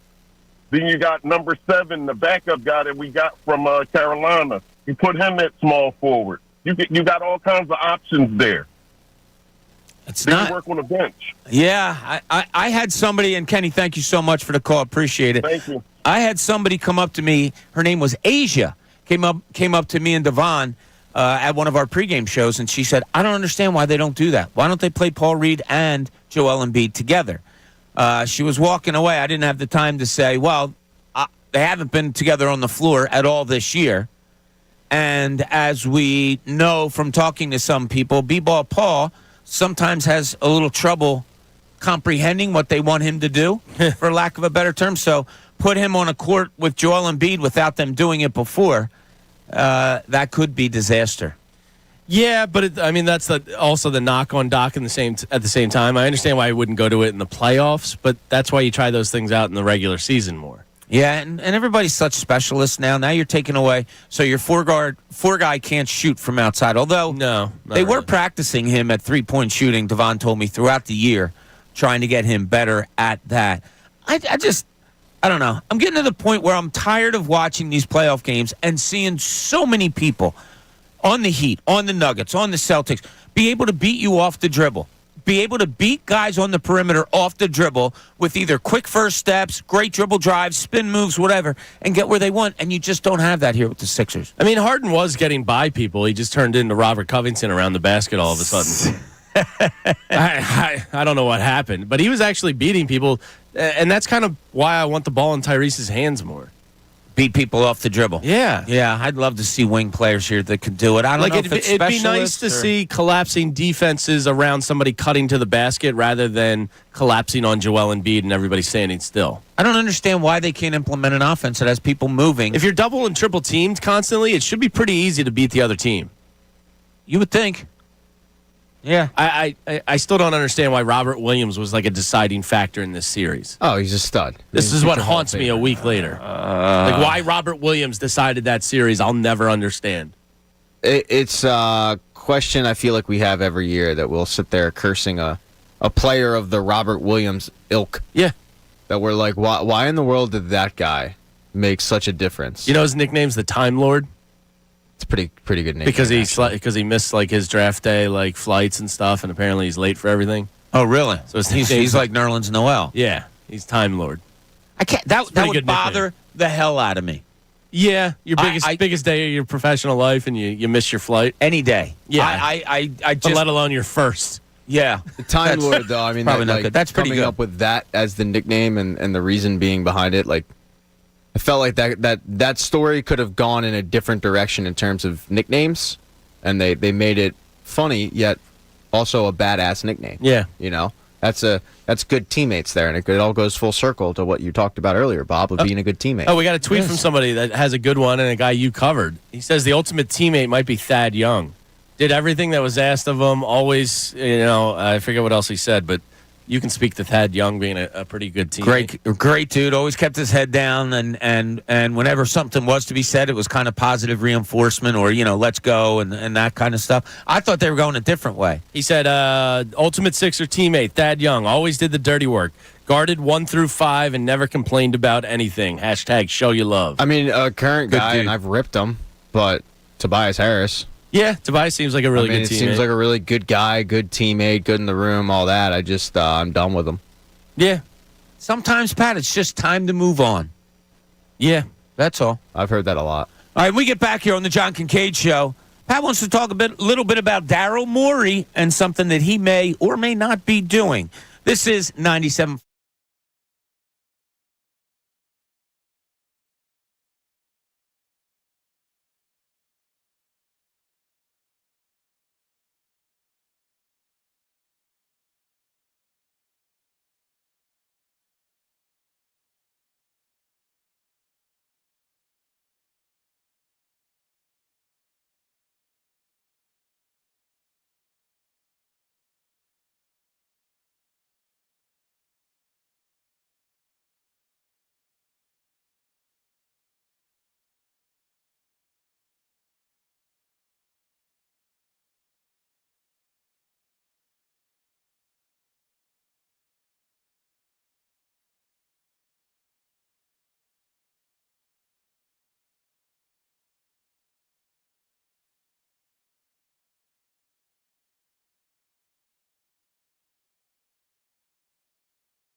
best Eagles talk in Philadelphia.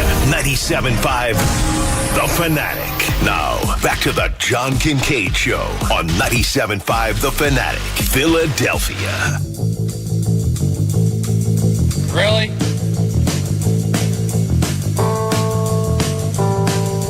I bet you know this one. Sure do. Sure do. Didn't see them in concert, though, because he was dead long before I was. If Jim Morrison came to you in a dream and asked you to eat LSD or acid or mushrooms or ayahuasca and walk the desert with him, would you? Like in Wayne's World? No. No? Would you? Yeah. Why would you do that with anybody? Or No, Jim Morrison seems like in particular? He seems like a good Sherpa to go on some acid trips in the desert. Yeah, he was a little messed up. Yeah, a little bit. Like, he would get naked on stage and stuff, and they would tell him, At don't do times. that. Val Kilmer played him in the movie, right? I believe so, yeah. Yeah, he was really good at that. He looked like Jim I Morrison. read a book on him in freshman year of high school. Yeah? You called, wrote a book or read a book? Read a book. No, Oh. I didn't write a book. Congrats I read on a all book. your reading I know, I was success. gonna I read a book. It's called No One Here Gets Out Alive. It was very good. They went into him and the Doors and history of the band and whatnot, and how he was actually really shy on stage when he first started out. He wouldn't even look at the crowd. He would just perform with his back to them.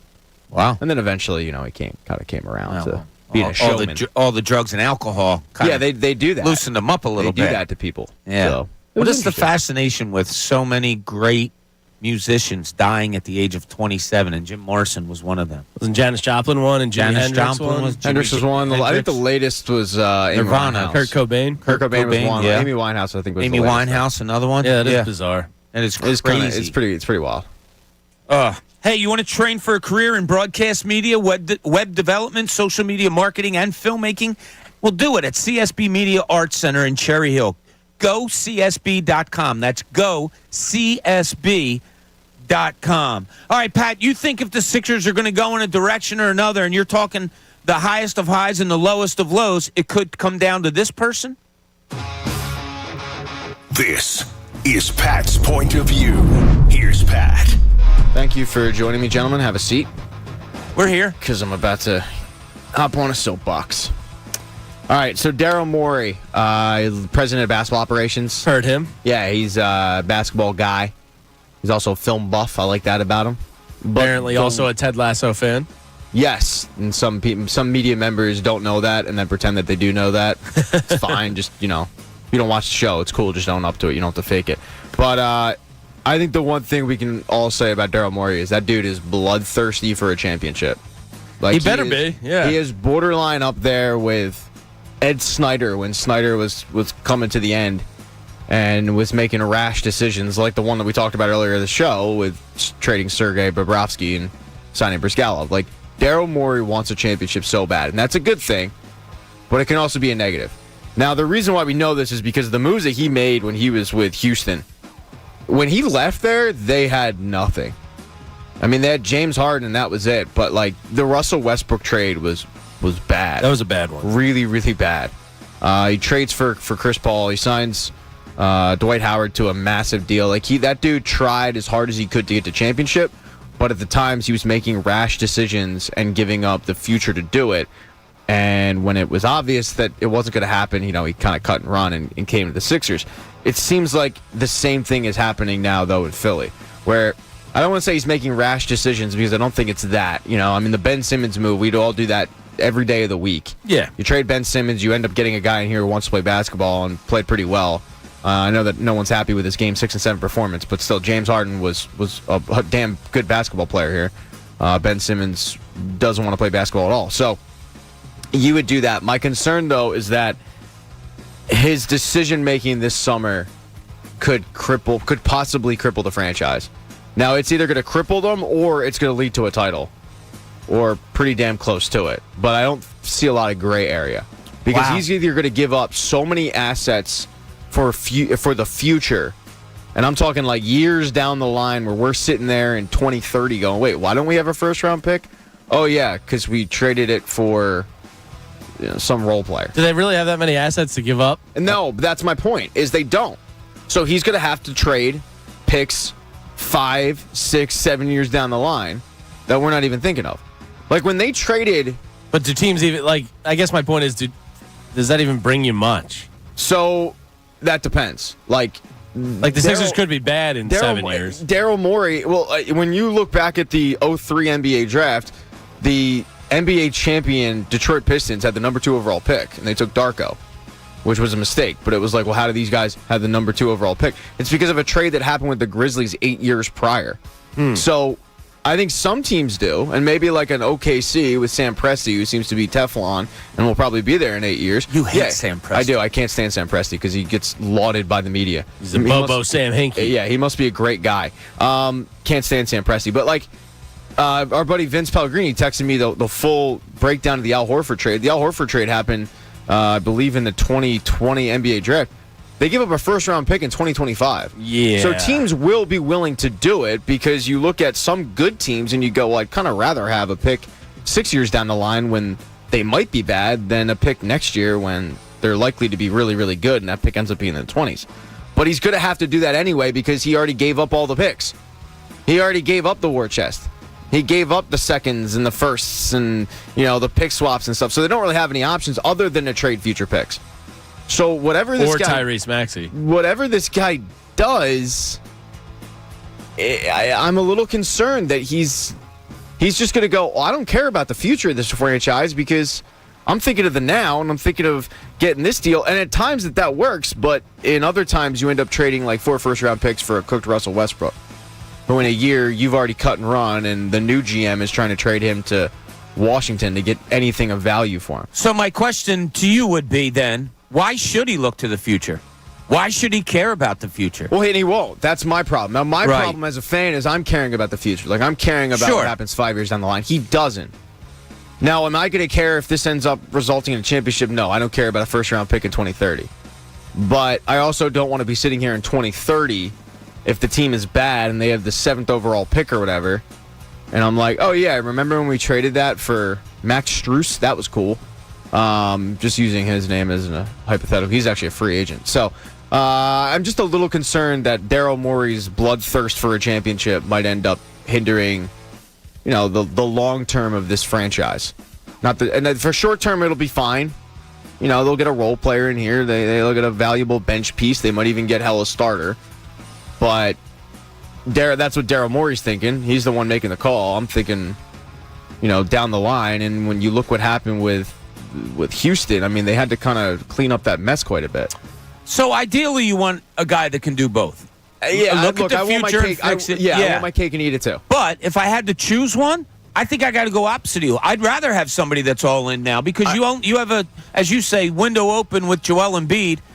Probably, and Jamie, you called this a couple years ago. What do you think, Pat, with Embiid? Probably 3-4 more years? 3. Yeah, look, I had no problem with most of the moves that Daryl Morey has made. The only one, we talked about it earlier in the show, was the Al Horford deal, and that was just more of, I kind of want to see what he could do with another coach in this system. I find it hard to believe a new eye couldn't figure out how to make it work.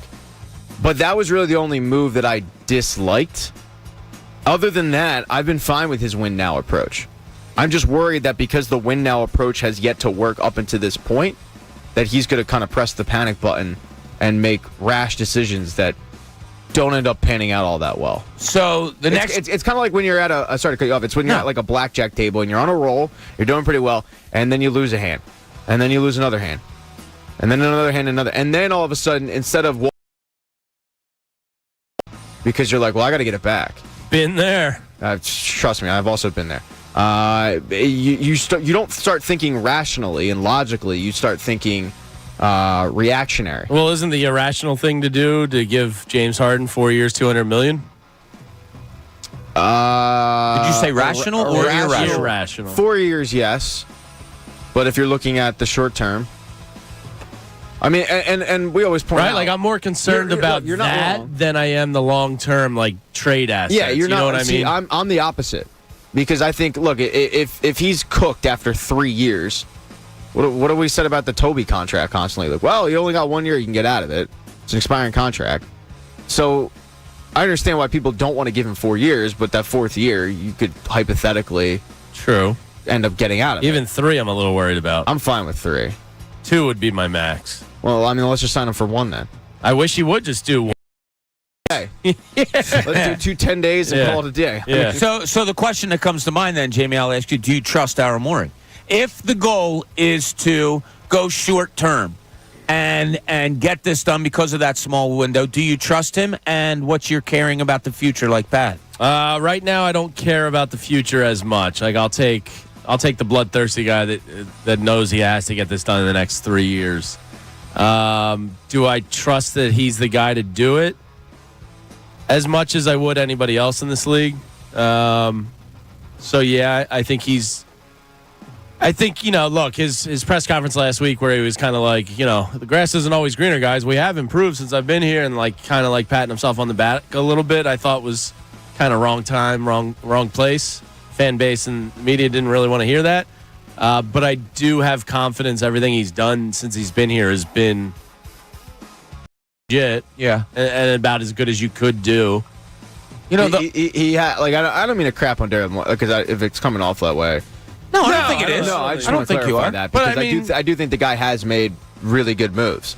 Yeah. Going out and I was getting just answering Anthony the Melton. do I trust him? And yeah, I think I do because everything's been good. Yeah, I guess in the end, like, my concern is he's not thinking about the long term. No, he's probably not. 'Cause I don't think in his mind he's like, I won't be here in 5 years. Probably not. I'll be on a beach in Cabo drinking a mocktail. I've thought about this a lot. If the Sixers would have won that game 6, okay, and let's just pause the season there. Are people looking at James Harden more as the guy that won them 2 games than they are the way they're looking at him now? Probably, yeah. Absolutely. Because He's the reason it went 7. Yeah, the way we're looking at him now is the guy who choked in game 6 and 7. He didn't have a fourth quarter bucket in games 5, 6, or 7. Yeah, they went on they were like 46 and 16 or something through a stretch there where Harden was really good and Embiid was playing really good. Like they had a twosome that had them playing the best basketball in the NBA. Yeah, I think it's just the 4 years is bugging people I don't out. think it's just the 4 It's not years, just the though. 4 years. Yeah, I think people- that's why I brought it up. I wonder, those performances in the playoffs, boom. Yeah, Forget it. A lot of people are ready to just wave him goodbye and act like the dude is Speedy Claxton. Like Willie Z right here. Oh, this is a perfect example. And he's not wrong in what he says. 22 points, 16 assists combined in games 6 and 7. I don't want Harden back regardless of the contract. Okay, you know what the counter to that is? He had 88 total points in 2 other games in the series. Yeah, basically won you game 5 and won you 2 1. games. And we've the best we've ever seen Joel Embiid play is with James Harden. I mean, the pick and roll game was damn close to unstoppable for 99% of the season. Yeah. I hate excuses like the next guy, but you can make them for why it didn't work out, and even then, it still went 7 against a team that most of us had picked to beat the Sixers anyway. Like, I don't know about you guys. I picked Boston in 6. And I had Boston winning the series, yes. I'm pissed off that they lost, obviously, because they put themselves in a situation to clinch it at home, and then they had another game after that. But I think we're acting like they lost to a play-in team, and it's not looking good either. The fact that the Boston Celtics are now down 3-0 to an 8 seed. So I think it's giving the people that want James Harden gone even more ammunition to say, yeah, see ya. Okay, that's fine. Wave him goodbye. What's the alternative? Then who's playing point? Give me a name. Tyrese Maxey. Okay, then who's playing the 2 guard? I'll have to go look at the free agent list. Shake Milton's playing the 2 Martin guard. Jr. Dude, last week I went through the free agent. It's bad. Like, you're gonna have to trade. So okay, you have to end up negotiating a trade. That's fine. Daryl Morey's done that before. But your war chest is empty other than the future assets that I talked about, where you're going to have to find a GM, to Bob's point earlier, that is willing to take probably a draft pick 4 years down the line, which that limits the pool because how many GMs are comfortable in their position where they go, I'll be here in 4 years? Because there's plenty of GMs that go, I won't be here in 4 I don't know if I'll be here in 4 years, so I'm not taking that deal. So you're limiting yourself by doing this move. You might be in a win-win situation here. Maybe you do get a good Harden for we're in a couple win-win. of years. Yeah.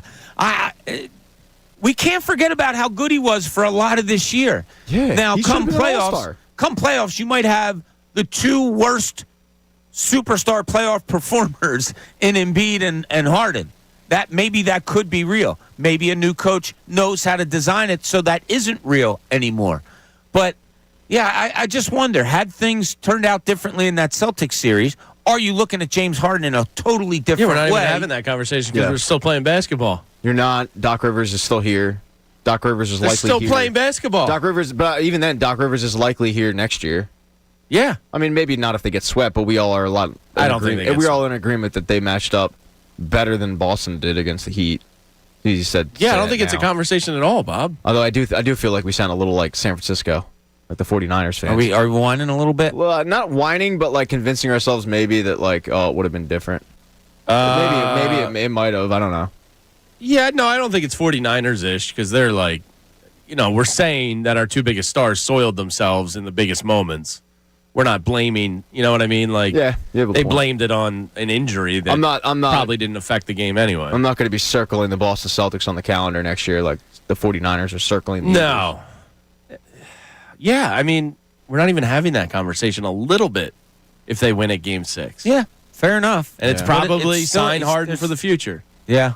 I don't like the idea of going into next season with Maxey and Shake Milton backcourt. No, Oh, God. Shake Milton, I was done with a quarter through this year. Look, I'm in agreement with you, but what are the alternatives? They haven't. It's Furkan Korkmaz's your other alternative. He's signed for next year at $5 million. Okay, Oof. you can't give him away. He's still here? They signed a 3-year deal. 3-year, Were you $50 here last week that I said he got on my nerves in that Boston series in one game where they showed the huddle of the team, and he's standing. He did nothing but stand there with his hair all messed up. He just looked like he wasn't ready to come in. He looked like he just rolled out of bed. That bothers me. Well, I'm weird like that, but that bothers me. Look like at least you're ready to play, even though you're not going to. yeah, I mean, he requested outie. That's amazing to me. That's You if talk somebody about wanted him. Nobody wanted You him. talk about a lack of awareness. Yeah, like, dude, I mean, I guess you try, right? He made a demand, yeah. yeah. you can Good ask. for him. Look at the balls on him, huh? Hey, I asked to Look be at on the a big balls on Furky. I asked to be on a morning show, and I was surprised when they put me on one. Like so. if you're Elton Brand or Daryl Morey and you're sitting in your office, yeah, come on in. Hey, Furkan, come on in. Hey, Furky. What's going Yeah. on, man? I haven't seen you in a while. I want out. You what? I went out. Can you look to trade me? Yeah, hold on one second. Yeah, nobody wants you. I just called the 29 other teams. Nobody wants you. I understand. Part of me is a little surprised he wasn't able to find a taker. I kind of am At too. $5 million For Obama. for a future second round pick, one of those caveats. That really means it's nothing. Top 50 protected. Yeah, exactly. Yeah. And if not, it conveys the cash considerations that is like, a Qdoba burrito. Yeah, I'm a little surprised they weren't able to find a taker for a two-guard that has flashed at times. Like, Charlotte couldn't use him. What are the Charlotte Hornets doing, right? They could use Furkan. Oh, they got Scoot coming through. Scoot and LaMelo. They're on the up and up. They might hear that he's going to a contender and saying, hey, I want out, and be like, you want out of Philly that's going to, could be going to a Eastern Conference final, and you want out? That's not the culture that the Charlotte Hornets are trying to build. Yeah, good point there. Chris and Yardley, you're on 97.5 The Fanatic. What's going on, Chris? What's going on, gentlemen? How you doing today? I'm doing well. I just wanted to quick chime in. You made the point of sounding like 49ers fans, so I just wanted to relay a little story that Saturday, my wife, who is now a full-blown Sixers fan, which means she's miserable a lot, basically said she was complaining about the game, and I said, we're starting to sound like 49ers fans. And we actually got into a real legitimate fight because she was really pissed off that I had made that connection. So I refused. I don't give a damn what they do at this point. If they want to blow the whole team up, I feel like we've been strung along long enough. This is like taking the loose girl to the prom and she gives you a peck on the cheek. You know what I'm saying? Like, I'm tired. Like, we have expectations. I've been there, bud. They're not coming through. I've been to proms where I didn't even get the peck on the cheek, Chris. So, yeah, I know how you feel. You said it was a legitimate fight. Chris. Like, what happened? How bad? Well, not we argued. Okay. She gets really mad. She hates Boston with a passion. She's never been there, but she hates it. So she's like a legitimate Philadelphia fan. I was born on the outskirts of Philly, so there's times when I would use a little pragmatism, and that pisses her off. So I just said, let's not be 49ers fans, and she used a few expletives at me, basically saying I was being the P word. king in his kingdom. Yeah, so welcome to my world, gentlemen. This is ridiculous at this point. We're still talking about, what contracts could we give? What at this point we should be sitting here going, well, we're going in the game 4 or 5, and we're feeling really good about ourselves. But nope, we didn't do that. So, no, kind of a pipe dream, right, Chris? Thanks for the call. Really appreciate you, buddy. We're becoming. No, I don't think so because flip side real quick. If this was reversed and we were in Boston radio and we heard that in Philadelphia they were saying, well, if we, it would be totally different and we would end up winning the series, what would we be saying? But I think everybody here is not blaming something that wasn't reality. Most people are blaming the 2 stars for not showing up. It's not like we're making excuses for them. We're not saying Embiid's injury was probably worse than it was. Nobody's blaming the Ravs. A lot of work to do. I've said it before. Joel Embiid and James Harden soiled their pants on the biggest stage. You have said that many times. That's not an excuse. That's the reality. Yeah. So I don't think we're whining like 49ers fans. No. I guess I hate defending 49ers fans. I don't think probably their full statements are taken into account. No, they believe if Brock Purdy played the full game that they were going to beat us. That's my point. No, they weren't. If this was Boston, they would take the clip of us saying, yeah, it'd be different if we were down there. If the Sixers had won, we'd give them a series and whatnot. They wouldn't take the clip of you saying, yeah, we crapped the bed. Yeah, I believe the Sixers give the Heat an actual series. I'm sure there's plenty of 49ers fans that think similarly, or I don't know.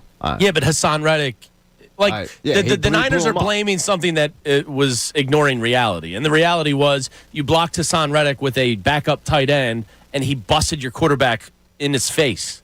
See, I would actually go the other way.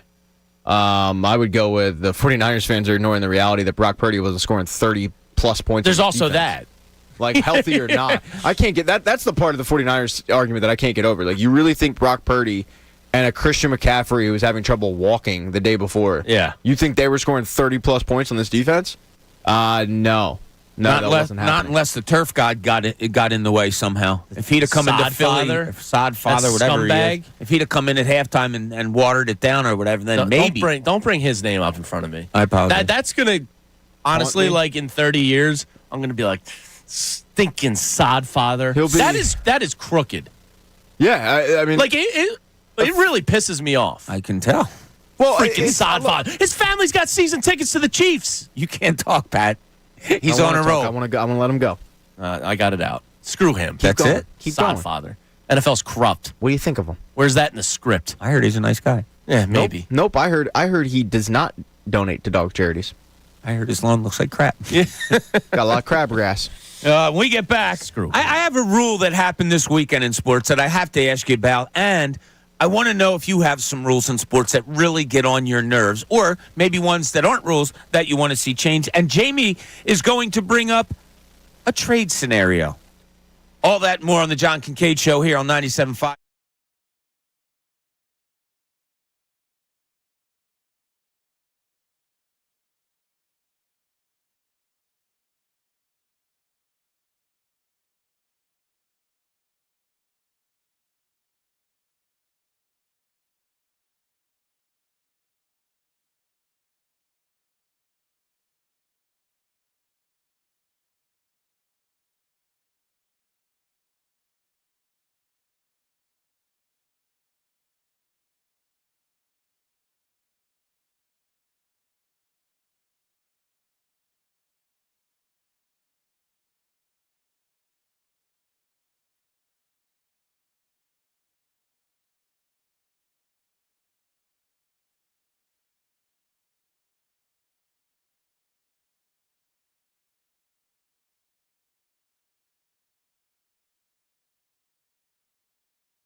97.5 The Fanatic, Philadelphia.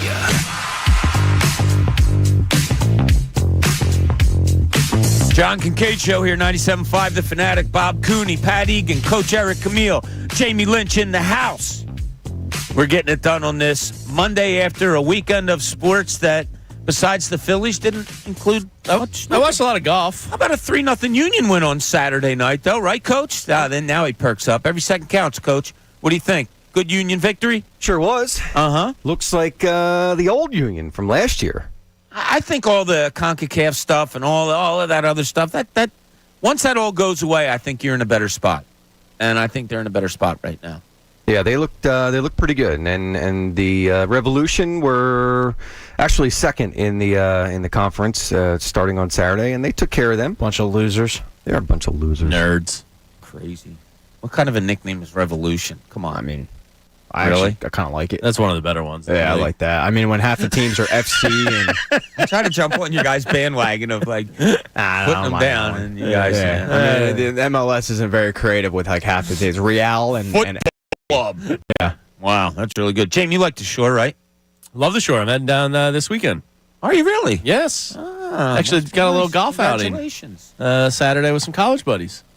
So I've had a lot of golfing lately. Congrats on all your success. I've been lucky enough to play in a lot of tournaments lately. Michael B. Yeah, great. With a lot of fun at Michael Barkan's It's tournament. a great outing he does. It really is. It's phenomenal. So I had a buddy text me this morning, one of my best friends, Glenn, and he says, "Hey," and he's in this golf league every Monday night. So he has a partner or whatever, and they every week, you post your scores and all that stuff. It's a cool thing that he does. He's in trouble this week. His partner's out. Can't find anybody. So he texts me this morning. He goes, "Dude, I really need you. Can you golf 9 holes with me tonight for my like he league? needs you. Otherwise, I forfeit, and that sucks." I think Donna would understand. I had been going out and I feel guilty asking. This is a favor to Glenn. It's not you golfing. And Glenn has done us a lot of favors in life. Yeah, Like I think this is you doing a solid for Glenn. Yeah. He can't forfeit. Don't let the man forfeit. I don't want him to forfeit. Be a foxhole, man, Bob. Usually he gets his son to golf with him, but his son Mike can't do it tonight either. See, he so needs I'm you. like last man to ask. I said, I'm a little I don't know what to do. You got to step up for your buddy and be a foxhole golf guy. He yeah, needs but I you. also want to be there for my family. Nah, they're fine. Okay. Yeah, Donna runs a tight ship. They're in good hands. Donna runs a great ship. Yeah, so she'll understand. You're doing Glenn a favor. You're not golfing for Bob. You're doing a friend a solid. Good point. That's the way you got to sell it. Well, I Glenn think needs you. I'm seeing a text pop up here. It's only 9 holes. Okay. Hey, if you like the shore, you can experience thrills and make a splash with the Fanatic Deal of the Week. Get one same-day ride and water park ticket to Maury's Piers for just $70. That's unlimited rides on all 3 piers and access to both water parks. Check it out now at 975thefanatic.com, keyword deal. I love water parks so much. If I won the lottery and was like a billionaire, where like you'd own your own water park? I would put some kind of like water park in my backyard. Your backyard could hold it. You have a nice sized backyard. Currently, yes. Yes. Yeah. But like a water slide in the backyard. If you could put something crazy in your backyard like that, Pat, what would it be? Well, it'd be a par 3 before the water park. Well, no. See, you can't have both. You already said water park would be first, so All you're right, stuck fine. with the water park. Fine. Pat, what do you got? Put a hockey rink. Chuck's got one. Chuck, yeah, our boss Chuck has one. Nothing in his against backyard. Nothing against Chuck's. Oh, you're talking NHL quality? No, I'm talking like legit. Yeah. Like boards and plexiglass and all of it. Like stands? legit, not like a small one that I can get out there on my skates and shoot a couple pucks on. No, I'm talking like. Would you skate every day? Yeah, absolutely, I would. You feel like wish Adam to Banks God out I there? had a skate. I love that. Like if I could go to the movies and skate every day, I would do it. Like play hockey and skate every day. Unfortunately, there's not a lot of teams that want to have me, so I'm kind of limited in that sense. But if I could do that, yeah. Pat, you had 4 goals in a game last week. I There's forgot. plenty of I teams did not that want include that there was no goaltender. I would, and that's false too, because you sent me the video. You made that goaltender look like he or she wasn't there. But I told that goaltender that it was my Make-A-Wish. I would have basketball trampoline. Oh, like a trampoline Like slam park? ball? Yeah. Slam Is ball. that what it's called? Slam ball? Did you see Bob Cooney up there? Dude, that would be Doing so cool. slam That'd be ball? good for your back. Yeah, I was about to say, Oh, yeah, dude, you're sure it would. hobbling around here like crazy with a bad back. Okay, I'm just talking what I would like now to you're do. going to trample? Yeah. Doing That always slam looks so. ball? That It wasn't does look popular. fun as It hell. does. Have you ever It done does. it? No. No, me neither. I haven't done it either. It looks fun as hell, though. It looks like a blast. It also looks Or- like something that you would die from. Yeah, I could do that. Or I'd like to have a perfectly groomed wiffle ball field. That would In With the the back, green monster fence type and of thing? everything. Yeah. Yeah, that would be cool. legitimate cutout diamond. That would be awesome. Yeah. All right, I saw something happen this week, and it drove me crazy. Maybe you saw it too, Jamie, because you said you watched a lot of golf. A guy was playing, I think, with Jordan Spieth. I didn't look like this is, again, half-assed that I saw it out of the corner of my eye. Guy's playing with Jordan Spieth. I don't know if you saw it, Pat. Hits a putt from about 12 feet out, sits on the lip. I guess he starts walking towards it, and Spieth says, no, let it go. Ball sits there. I mean, it was a long time. The camera just sat there on it. I didn't see this. So I'm waiting for the guy to come and, do the little tap-in, but he doesn't. Waits what appears to be, I guess, like 30 seconds, Was Jordan saying, like, wait for it, give it the chance to fall in? Yeah, because that's what the announcer said. They said, it's Spieth, perfect sportsmanship move, here, yeah. And then, boom, ball falls in. Oh, really? On its own. That's pretty cool. I see a tease yesterday. I was on Twitter, I believe, that said the guy was penalized because you have to either mark your ball, go to your ball in a certain amount of time, and he exceeded that time, so he was penalized that stroke. That's stupid. See, rules like that, and I feel like golf is probably the number one with this. Golf, like, intentionally tries to make things not fun. My thought also. And baseball is number two in this. Now, like, baseball is another example of, like, can you guys stop getting in your own way? Where baseball has to come out and tell teams, well, if you think you're going to have a standing ovation and you need to, you got to let us know you're getting a strike. Like, come on. Like, what are we doing? So That's now, I agree. So now something else happened in golf. Now I'm sitting at the bar watching the golf with my friend Joe Merton. What do you say, Joe? On Saturday night. He's in a pool, and he's got the kid Connors. Yeah. Who was in contention. This is Saturday night. Corey Connors. So Corey Connors is sitting in a bunker, tries to blast out of a fairway bunker, and the ball plugs into, like, right into the sand and the grass in the corner of the bunker. They're looking around. They can't find the ball. They're looking. Finally, somebody's like, it might be plugged in there. They look in. Sure enough, dug deep into the thing is the ball. Reaches in, pulls the ball out. All these things go on. We're half paying attention because we're at the bar and stuff. We look up, though, and he's putting for bogey. We're like, wait a minute. So it comes to play. It was an unplayable lie, so he didn't get penalized. He just took the ball out, put it down, and hit from there. So, like, all right, what is this? A guy waits for his ball to drop and they penalize him, but a guy that hits a ball and gets plugged into a bunker doesn't get penalized? Yeah, that's pretty strange. Unplayable lie? I didn't realize you got a free drop there on the unplayable lie. I don't know what the hell happened, but my mind was spinning. All right, what rules in sports drive you absolutely nuts? Now, rules of golf, yeah, Pat laid it out perfectly. It's stupid. They try to take the fun out of it. But is there anything in baseball, basketball, football, hockey? Football has one that I think is kind of dumb when you fumble into the end zone. Like, if you're the offensive team and you fumble through the end zone and you lose. That's a great one. You lose possession. I don't understand it. Like, if it goes out of bounds, that is. If it's recovered by the other team, obviously. But if it goes out of bounds and you lose possession, I don't know. I think you should, like, get obviously a penalty, but not lose possession. And the other team gets a ball at the 20-yard line. Yeah, like, it's basically a touchback for the other team. And it's like, what? That's not bad. That one always bothered me. Pat, what do you got? Anything? Any rules out there do you like changing? Rule, I don't like that some things cannot be reviewed. So, I mean, some things just can't be challenged, and I hate that. That's a great one. I mean, why? Why challenge anything if you can't challenge everything? There's not necessarily one thing in particular that I can point to right this second. Usually, it happens when it pops up, and you go, "What's going on?" And you hear the announcer or you hear the former ref say, "Well, they can't challenge that. That's dumb. Why can't they challenge it? You can get it right. You have the ability to get it right. Why aren't we doing that?" Some things being able to challenge and others aren't. Just idiotic to me. So that's one. I'm not a fan of that. Coach, you have any because mine that I would like to see implemented concerns soccer. Yeah. And it concerns all the flailing and laying on the ground. Yeah. My thing is, if somebody lays on the ground and then deems themselves okay enough after 40 seconds, a minute, whatever, to get back up and run as if nothing happened, they need to leave the field for however long they laid around and weren't hurt. Yeah. The flopping rule, there needs to be a flopping rule, and it's pretty bad. And I see it actually bleeding into the youth soccer as well. It's starting. What age is this? 11, 12-year-olds? Yeah, it's like U12. And they're starting to flop a little bit? Yeah. Man. I saw it this weekend. You know what? You mentioned soccer, so the penalty kicks. My kid was in the state cup tournament this weekend, and they had to do some penalty kicks. The goalkeeper not being able to move until the ball is struck, just dumb. The goalie should be able to move wherever he wants. Well, the whole penalty kick thing at the end of regulations or whatever to decide a game is dumb as can be. But it's great theater. It's ridiculous. It's great theater. It is great theater, but it's the stupidest way to end a game. I agree. Yeah, but like how soccer's, goals are hard. It could go on for.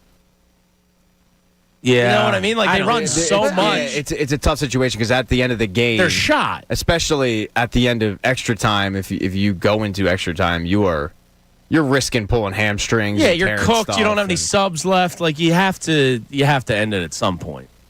Bob wants these guys, ruining their careers because he wants a hockey final last goal win. You can't say that you love soccer ending on penalty kicks. I don't have a problem with it. Really? Okay. I think it's. I'd rather go sudden death. I think it's. I don't see a better solution. I guess. I guess. I don't know. It's not. Look, it's not something. It's not ideal. It's not perfect. Yeah, but it's not perfect, but it's similar to like in my sport's hockey, and people complain all the time about I hate 3-on-3 and I hate the shootout. Okay, well then what's the alternative? Do you want to go back to ties? They sucked. Nobody paying $100 to go see a 1-1 tie. That's a good point. And you can't have guys out there playing. We've seen 4 overtimes this playoff. You can't see that.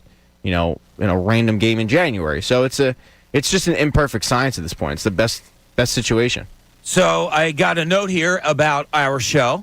It's complimentary. Oh. Uh-huh. Who did you pay off there? It's from someone named Donna. Oh, hi, and Donna. She said, that was the funniest segment you've ever had yet. You golfing again. Got him. And then I got my friend Glenn texting me and said, you know what? Just heard what you said on the air. Have Donna come play with me instead. Oh, boy, things are going awry. Jamie wants to talk about something here, and I love talks like this. But in the linchpin, it's a trade or a series of. This is the linchpin. I love how you never remember what. Well, I thought that's where you were going, but Okay. It's always good to turn the page to the current time. Turn the on page, Dave. show sheet. Yes, I'm giving Pat and you the chance, and I'll give mine at the end. The ability right now, pre-Memorial Day weekend, to make one trade for your Philadelphia Phillies. He's in uniform tonight versus the Diamondbacks. Zach Wheeler's on the mound, and a trade can happen. What move are you making? Because I think there's 2 glaring answers. I'll take one, Pat. I'm curious which one you think is more. No, I if you guys have the same answer, that's fine. I just want to see what you think is more important. I think what's most important for me for this Phillies team right now is another starting pitcher. I need to find somebody, I wouldn't say ace, but if I can upgrade, I don't know, a 3, somewhere in that has been a proven their career, yeah, that's where I'm going. I'm going another starting pitcher. Pat? Starting pitcher is a good one. I don't have a name for you with that. I want to. I don't need names. Yeah. I needed the Specific. position. Well, I was gonna go with Joey Votto because I had a name for you. Okay. So you're going first baseman Joey Votto. That way Alec Boehm is cemented at third. And Votto Edmundo wants to play becomes DH. that. Yeah, okay. I also am first base. That was my second one. Well, I think there's the only 2. I mean, the bullpen's been great. Every other position in the lineup is pretty much locked in now that Bryce is back. I'd go first base as well over starting pitching, and I don't know. And the reason I do is because I believe the starting pitching will come around more than first base will. Like, I think this is you're seeing the worst of all of them. Rangers back from injury, so he's going to take a little bit. Taijuan Walker, who knows what we're going to get. Good outing yesterday. Yeah, really good. On short rest, he stepped up. Short rest, 5 1/3 inning. But I do think Wheeler and Nola will get better, whether it was the long season last year or whatever. I have more faith that the starting pitching will get better more than I do first base getting better. I know Bryce Harper, they said maybe in a month he can start playing first. I don't know. Like, that doesn't really excite me. It's awesome that he's doing that for his team, but I guess just go out and get Ohtani. Yeah, he's pretty good. You can play first and pitch. Probably cost you Ranger Suarez and Sosa. All right, fine, do it. Who's saying no to that?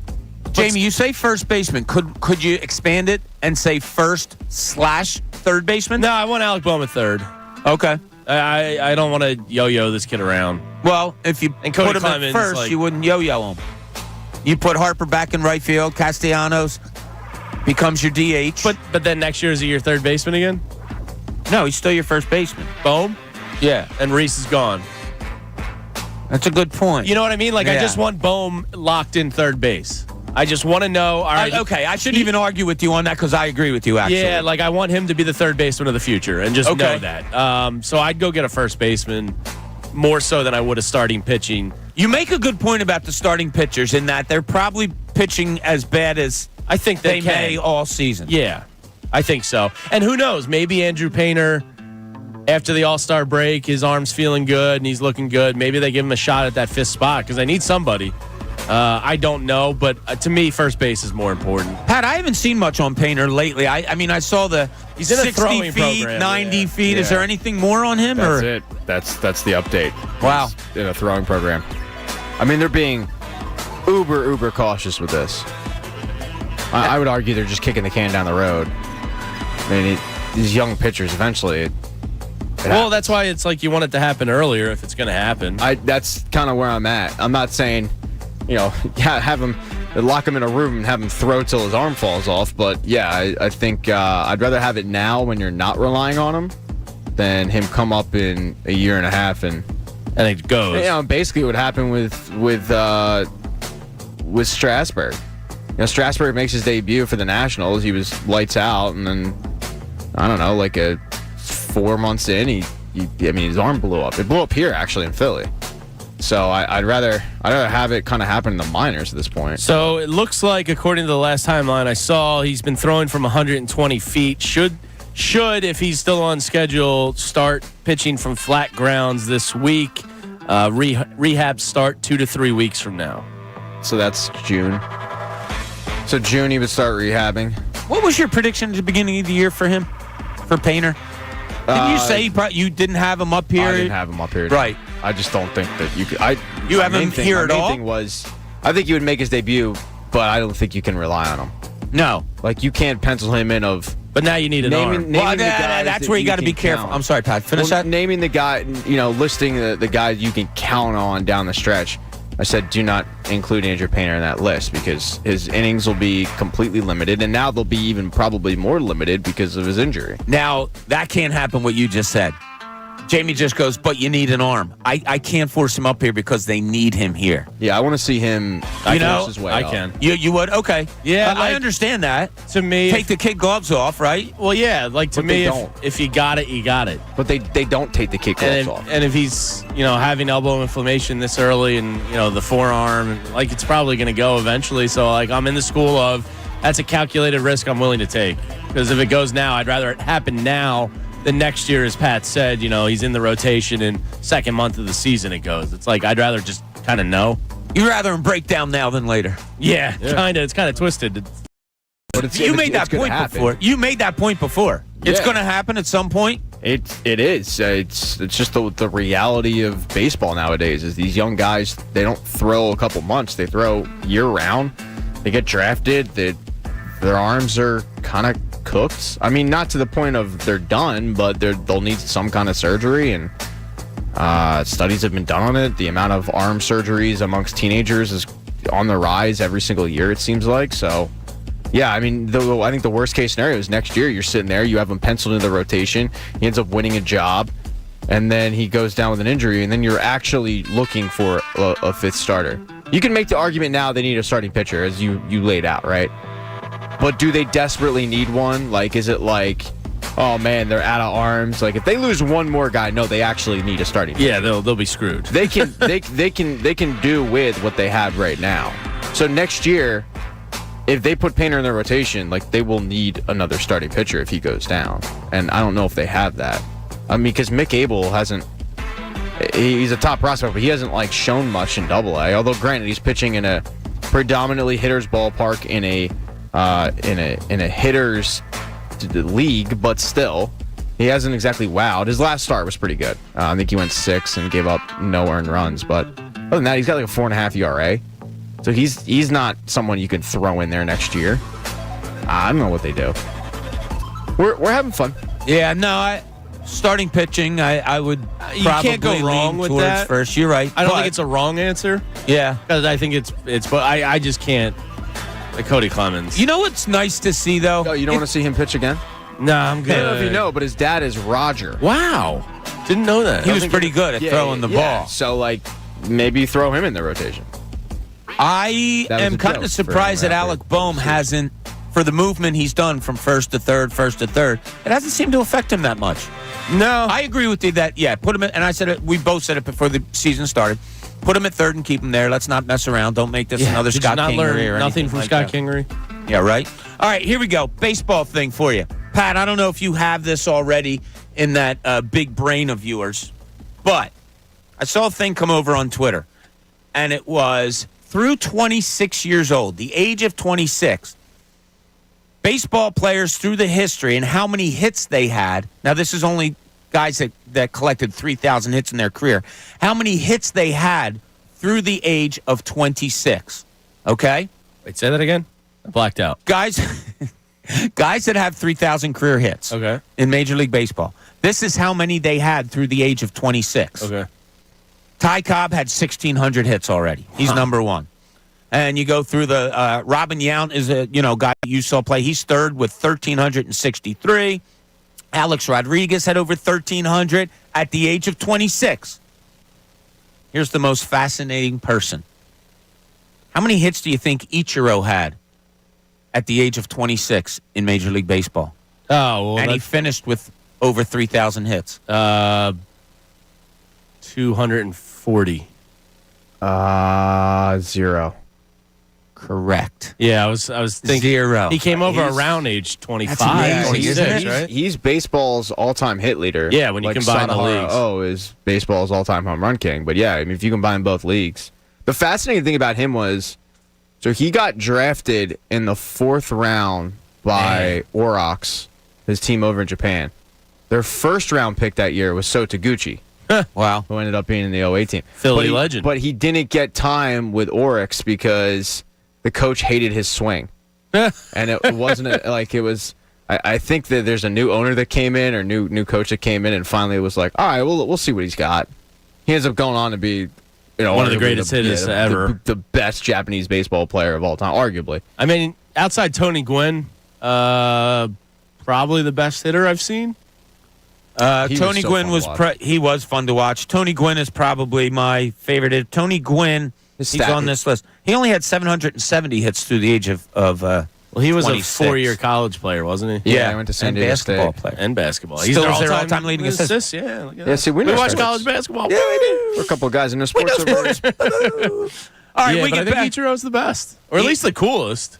He's cool, and have an arm like that. He was and awesome. Rocket. I think he's Yeah. Tunis's favorite He is. all-time player. Yeah. I and Pat loves him too. That's Yeah, the reason I big brought it up. And Ichiro he guy. said that Why did Tunis. you guys make out about it? We have. Wait, How do about you that? have?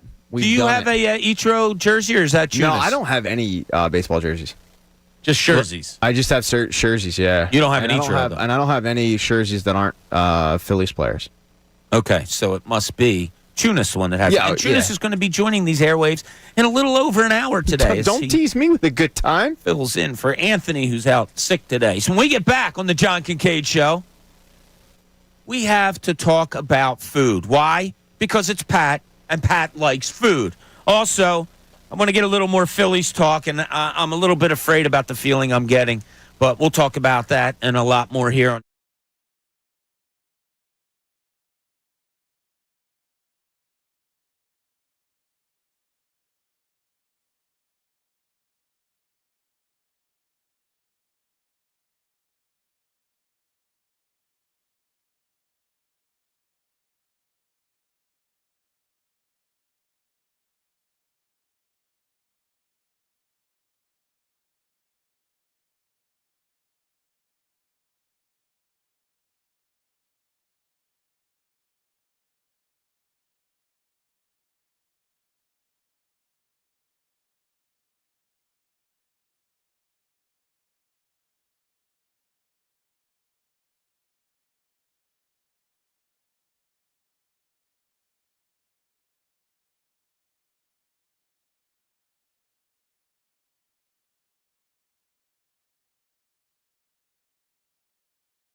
best Eagles talk in Philadelphia. 97.5 The Fanatic. Now, back to the John Kincade Show on 97.5 The Fanatic, Philadelphia. John Kincade Show here at 97.5 The Fanatic. Little Green Day. All right. Get your day going. I was hoping you'd know that. That's right. We thank you for joining us. Saw them in concert, too. Thank you for joining us. Hope you're having a great morning. There was a cool story about him recently. Oh, Billy Joe. Yeah. Oh, I saw this, yeah. Yeah, you heard a cover band performing one of the songs in like London as he was walking by, and he went in the pub and hopped on stage with them and played. That's pretty cool. They were. But it's something we would do. The lead singer was geeking the hell out, which was awesome. Like she was, because every once in a while this does happen, where a band or an artist will be passing by, someone's playing their song, and the person doesn't really know what the hell is going on until they get up there and actually start singing it. I saw one guy one time, it was Steven Tyler, and he was singing that song from Armageddon, Don't Want to Miss a Thing. Yeah. And Steven Tyler walks up to the guy, and he was wearing one of those obnoxious hats. And the guy, you could tell, had no idea why this random person was walking up interrupting his busking performance. And Steven Tyler started singing. That's when the guy kind of realized it. But this girl immediately started geeking out and was beside herself. It was like the greatest moment of her life, which is awesome to see. Yeah, it's funny. It is cool that someone that big would jump on stage and perform a song that somebody's covering. But, like, let's not oversell it. We would do the same thing. I don't think it's... A lot of celebrities wouldn't, though. I disagree there. I think a lot of musicians would. I just don't think it happens a lot. Like, think about it. When was the last time you were walking by and you heard a band covering Green Day? Yeah, that's a and good I'm not saying that bands don't do it, but my point is like the odds of them. The odds of him by. walking by in that moment. Yeah, if I heard a band covering one of my songs, hell yeah, I'm walking in there and hopping up and singing. Yeah, I could see you. Did you like Green Day? Yeah, I was a big American Idiot fan. Yeah, that's fan my of that favorite Green Day album. I'm a Dookie man. Uh-huh. Yeah, we knew you were a Dookie man. Yeah, they're talented. They are. Their original band was Sweet Children. That was the original name. I'm glad they moved on from that. They did, because there was a band in their area that was similarly named. So I think Green Day's better. And this could shock you, but they're named after marijuana. What? Yeah. Wow. That's pretty cool. Yeah, they like that stuff. Hey, Tasty Cake Dom wants to check in about this Celtics Heat series. Dom, what's going on, buddy? You're on 97.5 The Fanatic. Hey, Bob. Hey, James. Hey, Pat. What's up, Dom? Love listening to you all morning. Thanks, buddy. I want to ask you, Bob, so when we were kids, right, Bob, the Sixers had to get past, going into the next season, Sixers had to get past two teams, right? That's who you knew you had to beat. Celtics and the Lakers. Celtics. Right. So that's kind of how I was feeling. Okay, we got to figure out, next year we got to figure out how to beat the Celtics. But now you're watching the Celtics get dismantled by the Heat. I don't know how to feel about that. And the Celtics defense is absolutely atrocious right now. And Miami doesn't have the firepower that the Sixers have offensively, right? Yeah, it actually, watching the Celtics lose actually has made me feel worse, which is so much worse, Dom. It's torture. But listen to what we're saying. We're hating that the Celtics are losing.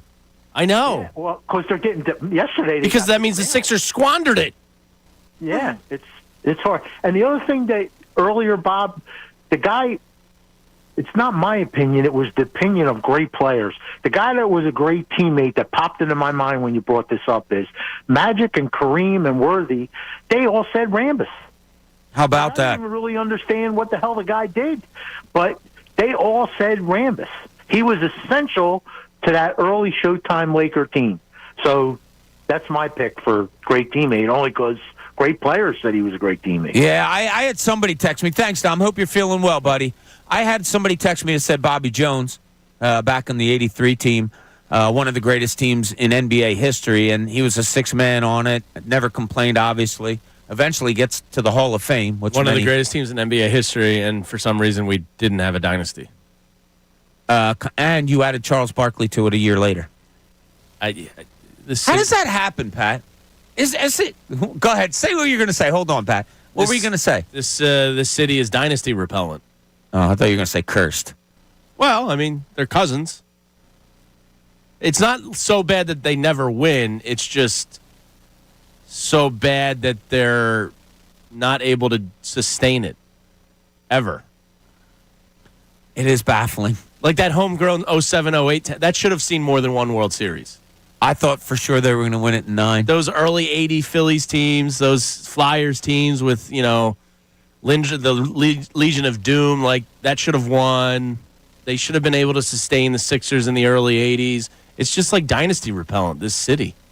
Do you feel that same frustration, Pat? Like, yes. I don't think about dynasty all that much, but God, when you put it that way. I've wanted one so bad my entire life because of watching what Boston did for like the last 20 years. I was just like, man, the Bruins, the Celtics, the Red Sox, the Patriots. I was like, I just want like a little bit of that. Yeah, they come at you in waves with titles. Yeah, like. And we have. And then we go to 4 championships, 3 championships, and then the Sixers do what they do and go over. Yeah. It's cool. It's not cool. You're depressing me. Sorry, this is the reality we live in. Stop it. Well, Pat's going to put me back in a better mood because in his point of view, he's talking food. Sure. This is Pat's point of view. Here's Pat. I don't. When I say sure, it's more of the topic at hand, because there's a restaurant in town. It's called DBG. It's formerly called the Drury Beer Garden. Okay, I like beer. It's not named after Doyle Green Beckham. Okay, I'm in so far. They're kind of reopening. They're doing a rework of their menu, I guess. And on the menu is a $700 burger. What? $700. You might be thinking, well, what does that get you? Did you see this?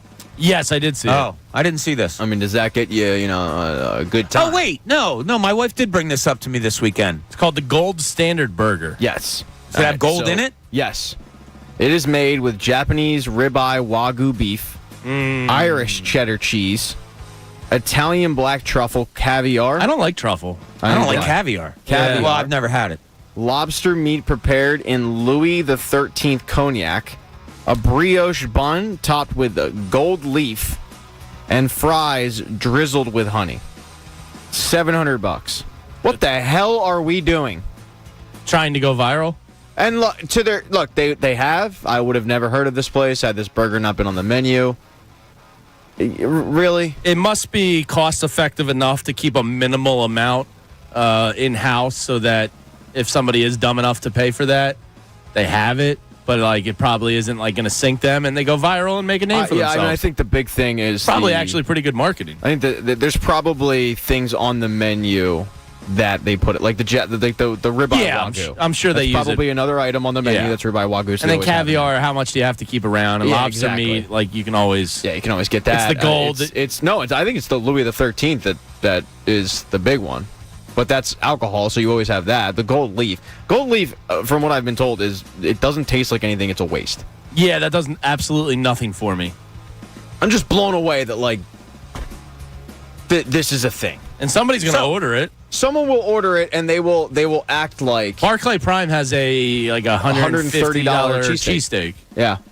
I remember when that came up. I would go there and just mess with them and say, yeah, I'll take the $700 burger. Can you throw some bacon on there too, please? Or it comes out and you go, this is overcooked. Or it comes out and you go, can I get some ketchup? No, what you say is, how much extra for bacon? And when they say $3, you say, nah, that's my breaking point. Yeah, $3? Are you kidding me? $703 for this burger? I mean, this is either for guys on first dates to try to get laid, or for foodies who have YouTube channels to go and order it and justify the price. Wait a second. It's a turn on for ladies if you order $700 burger? You don't think that there's going to be some guy out there who takes a first date here and orders the $700 burger thinking that along with his car that looks like it was right out of Fast and the Furious is going to get him laid on the first date? You're kidding yourself. Because that'll absolutely be... I'm not saying it'll work. Is this true, ladies? I'm not saying it'll work. Oh, okay, all right. But there will be some... No, I actually don't think it will. But there's guys that think it will work. Guy that, they'll be like, you know what? She's going to think that I have so much money that I can just waste $700 on a burger. Burger's the wrong way to... Like, if you're going to spend outrageous money, like, I like frozen burgers at the grocery store. You know what I mean? Like, Yeah, and that's it's what not like this that- burger. How good can it be? That's my thing.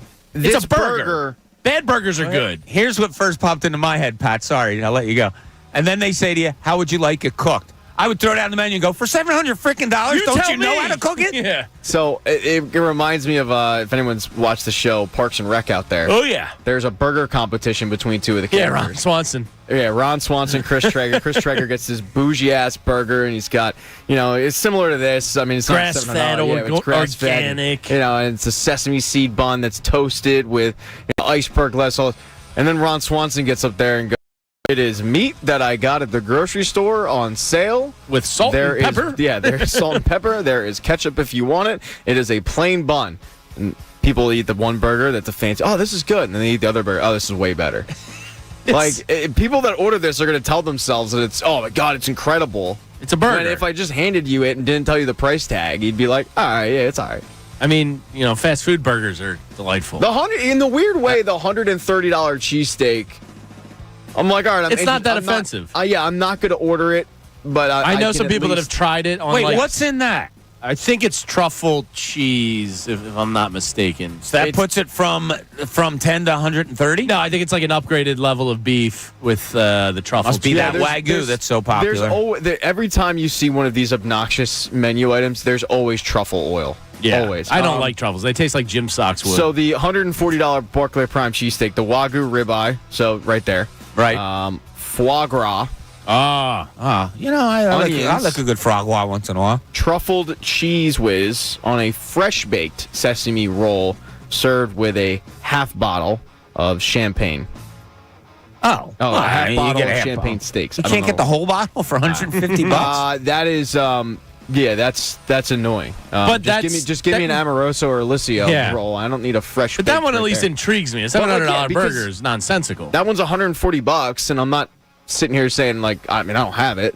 I know some people that have tried it. They But said that's it's pretty the thing, good. that's one that you could go all right, I got a bonus at work or something. Yeah, and you split it for here. the table. Like everybody, you make it an appetizer. Exactly. Something like that. And then a burger you can't really split up. Burger's a personal item. Yeah. Like you can't. You can cut it you into could. 8 pieces, but then it's all sloppy. How big is this burger, Pat? Did we see a picture of looks it like anywhere? a normal burger. Normal size burger? It Yeah, looks I'm looking like at a lot of picture of it. stuff on that.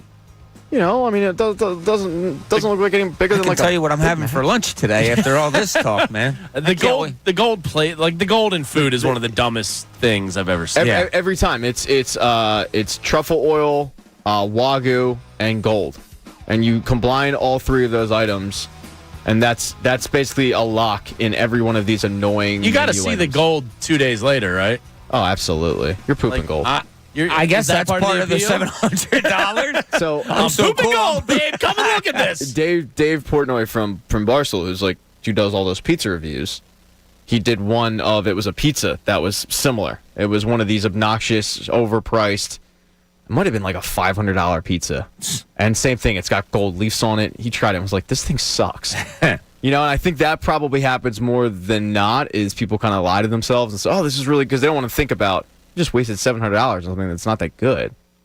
Oh, you left out a note on the honey, though, Pat. what because the is it? honey on the burger is one of the big selling Got to be points. local honey, Local, yeah. yeah. It's the fries are drizzled with a rare and potent 1,500 plus Manuka honey, produced from the nectar of the Manuka tree that is native to New Zealand. I The honey apologize. can cost up to $816 a bottle. And that's the thing, like big's honey the bottle? doesn't, to your point, Jamie, you're good.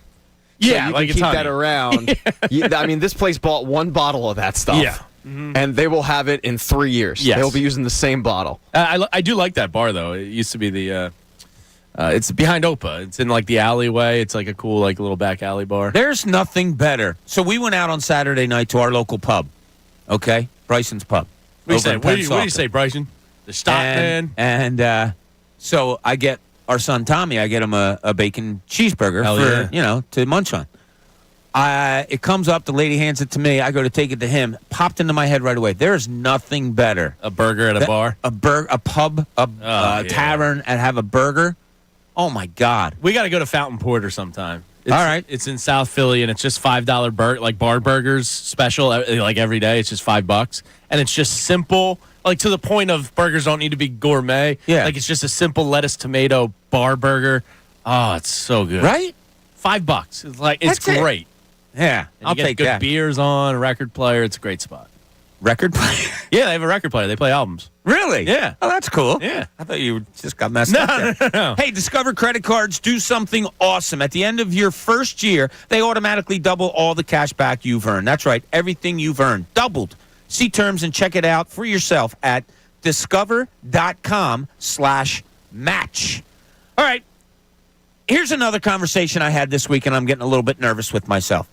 So we're watching the Phillies game, and they had lost the night before, 10-2? Is that what they lost by on Friday night? That was fun. We watched a movie Friday night. We watched Air, which is awesome. Oh, you did watch it? Yeah. Okay.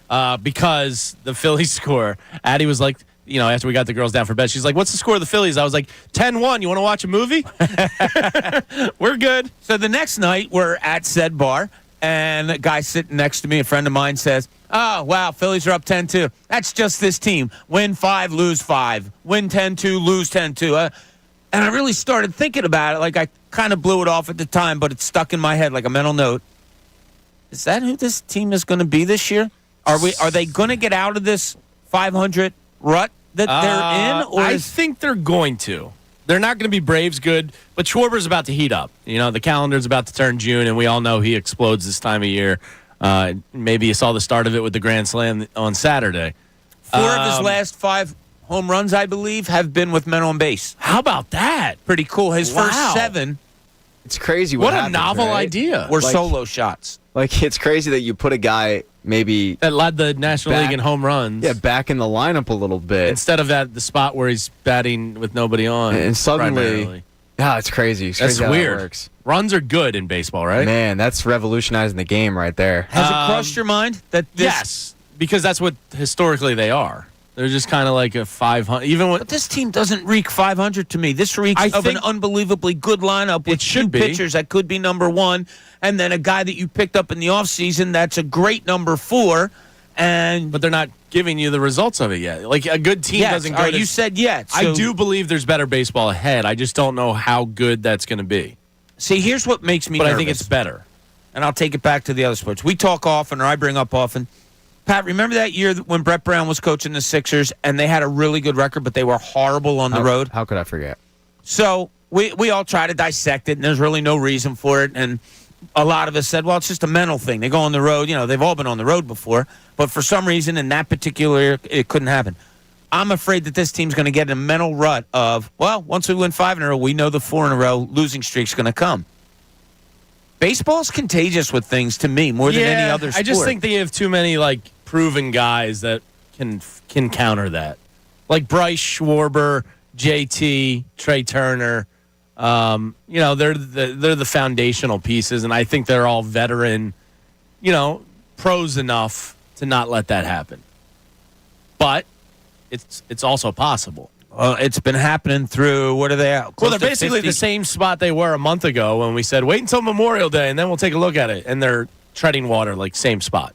22 and 24 right now. And now division play starts. After the Diamondbacks, you have 5 straight division opponents? So they've only played in division. It's the weirdest 3 schedule times ever. 3 times this year so far, Pat, in division. It has to be some kind of record for least divisional games played at Memorial Day. I'm okay with that. I was just going to ask, what would you rather have? Would you ever I like rather it have spread it out. front-loaded, spread out, or back-loaded? I like it spread out better, but I'm okay with the current situation because I was okay with it at the beginning of the season. But what if the Nationals and Marlins start beating you up? Dude, why? And then you need to go save yourself versus the Braves or Mets. Why are you saying this to me? Because I think it's tough to have division all stacked on top of one another. But why would you put that thought in my head? Because I'm a Philadelphia Phillies fan, Don't Pat. do that. Just because you're going through it doesn't mean I have to go through it. But that's why I like it spread I out. wasn't even thinking about the Marlins and the Nationals beating up on you. Now it's in my head. Yeah, well, you got swept by the Giants, who's not a very good team. We'll see what they do versus the Diamondbacks. We talked about this on Saturday. They could be playing me, you, Bob, Coach. Haley could be on the mound. Oh, they're terrible in San Fran. We'd just beat bet them. against them every time they're out there. I don't know what it is about that Ghirardelli chocolate, but when you look at the Philadelphia Phillies in San Francisco, the only thing you can say is It's bad. It's really bad. So, in the next 5 games that the Phillies played, I'm looking at their schedule here where they put out their starting pitcher. 2 of those games in the next 5, they don't know who their starting pitcher is going to be. Yikes. So, you got 3 against Arizona here at home, Monday, Tuesday, Wednesday. Wednesday, 1 o'clock afternoon game, getaway day. And where are you getting away to? You're getting away to Atlanta, where you're going to play 4 down there. 4 o'clock game on Saturday, which is on Fox Sports 1. Or I guess it's just Fox. FS1, yeah, but it's just Fox, right? No, FS1 is different than Fox. Yeah, I know, but that's weird. I thought they would just be. And then there's the ESPN game on Sunday night at 7 o'clock. And who's that scheduled to be starter-wise? Walker versus Strider. Okay. They got Wheeler going on Saturday. They don't have a starter for Friday yet. To be determined. Then they head to New York, an off day Monday. Then they head to New York to play 3 against the Mets, and then 3 more at the Nationals. So you're going on quite a little. Yeah, to me, I'd rather not have here. division all stacked up against each other. But if you get on a roll, like this team seems to be streaky. Yes. So the hope is you get on a roll and carry it through. The problem is going down to Atlanta could get you on the roll the other way where they lose 3 I don't think in a row. Atlanta's starting any roll. Or 4. I mean, the Mets you should be able to take care of. Was it Nationals after that? Yeah. You should be able to take care of those 2. Yeah, and then you got Detroit. But if you in. don't, then it's like, What's it like? We've spent way too much money and we're not getting the results. Oh, man. Who's the biggest to turn this results around? Does it go right to the starting pitcher? Yeah, it's all starting pitching to me. I think you don't have one. You don't have one in 3 of the next 5 games. Yeah, or 2 of the next 5 games. That's a problem, and you don't. The bigger problem is you don't have somebody to go down. Like I'm just going to use the. Yeah, go down and grab. Like every other team around baseball, like the Rays lose. Who did they lose? They lost one of their pitchers. Rasmussen? Yeah, he was having a really good year. And they go down and pull up Taj Bradley, who's like, a top 25, 30 prospect in baseball. He's very good. Yeah, and it's just like... Well, Andrew Painter's that. Okay, but he's not available. Injured. Yeah, I mean, I know. They put Griff McGarry at Double-A, and he's having a decent season at Double-A, but this is the problem with this organization. Is you need somebody.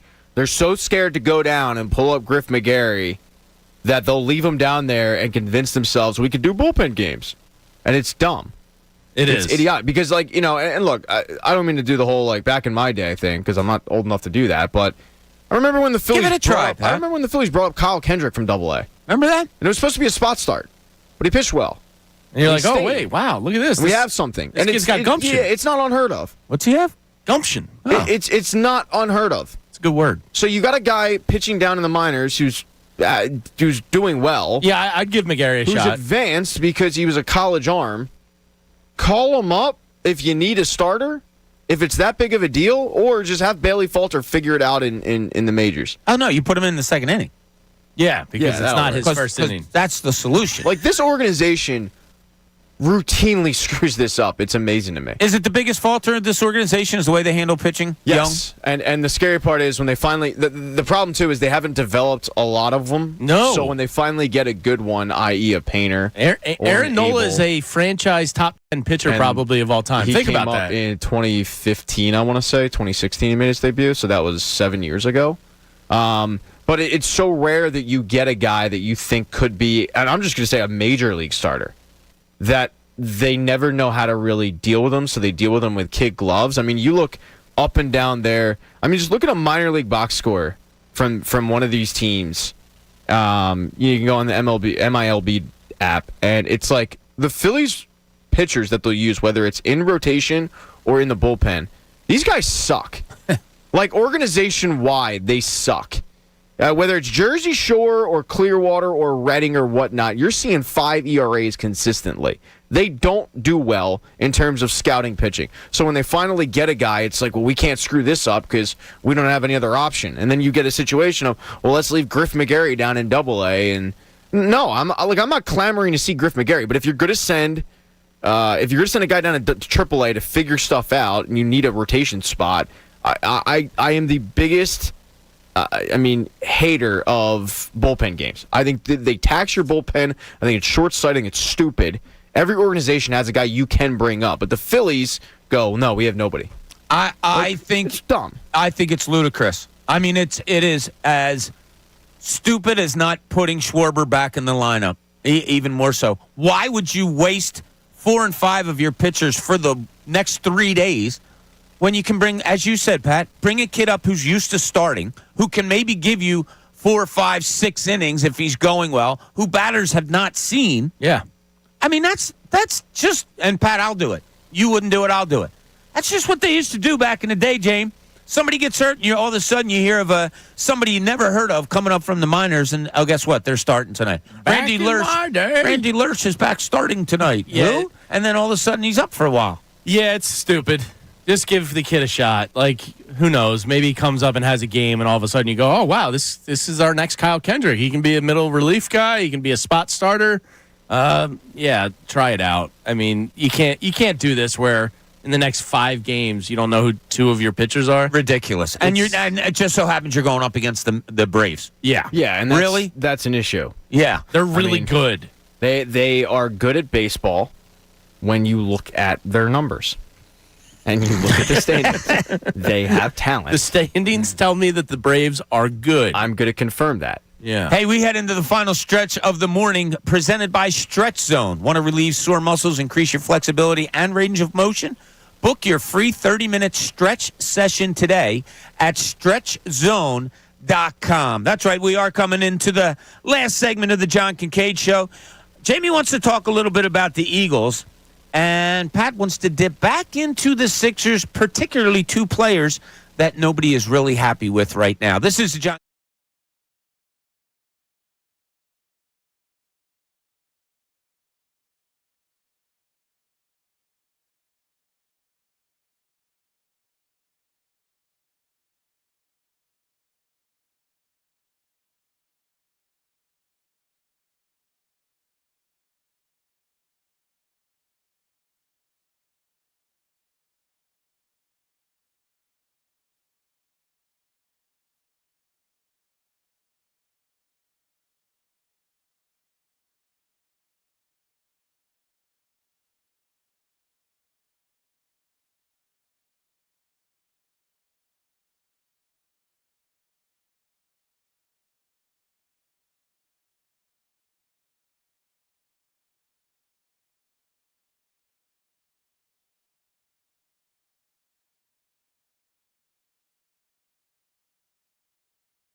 Get out now.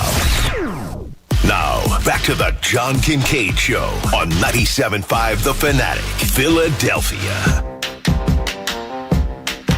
Oh, let's air out our dirty laundry. Go ahead. Coach, you got anything? Anything upset you during the break? You're being a liar right now if you say what I think you're going to say, because it's absolutely not true. Really? I swear to God.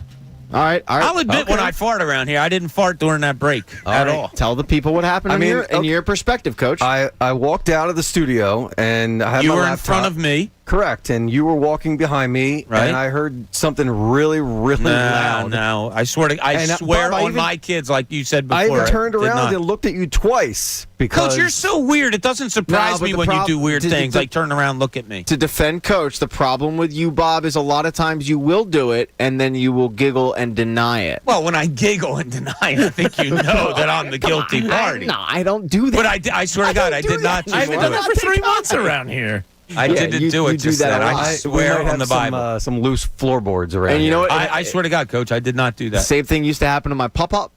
He got up there in age and he just started not caring. And he just started farting all over the place.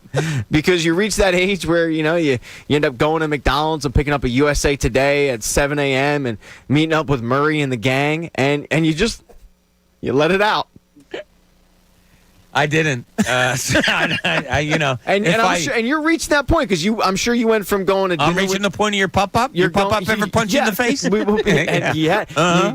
go. I'm sure you and the boys used to go to dinner a lot. Now you've reached lunch. You're slowly reaching down to 7 a.m. And then we go back up to the 4:30 dinner, and then things will all come full circle. All right, on the hot seat, Pat. How do we do this? I don't know. Yesterday's game Might has be your everyone seat. talking, but one person is on the hot seat. No, that's the Let's stank find seat. out who. I'm putting you, Rob Thompson, on the hot seat. That's right, 22 and 24. It ain't good enough. 7 games out of first place. Stop messing with the lineup. Keep Schwarber where he's at. Bring up some of those young pitchers like Pat just talked about to eat some innings and forget these bullpen games. The hot seat, it's brought to you by H&H Heating and Air Conditioning. Need an honest and fair estimate on a new HVAC system or emergency service on the one you've got? You can count on Kincade when he says, well, you can count on Kincade or you can count on Cooney too. When he says H&H Heating and Air Conditioning is the way to go. Visit DelcoHVAC.com.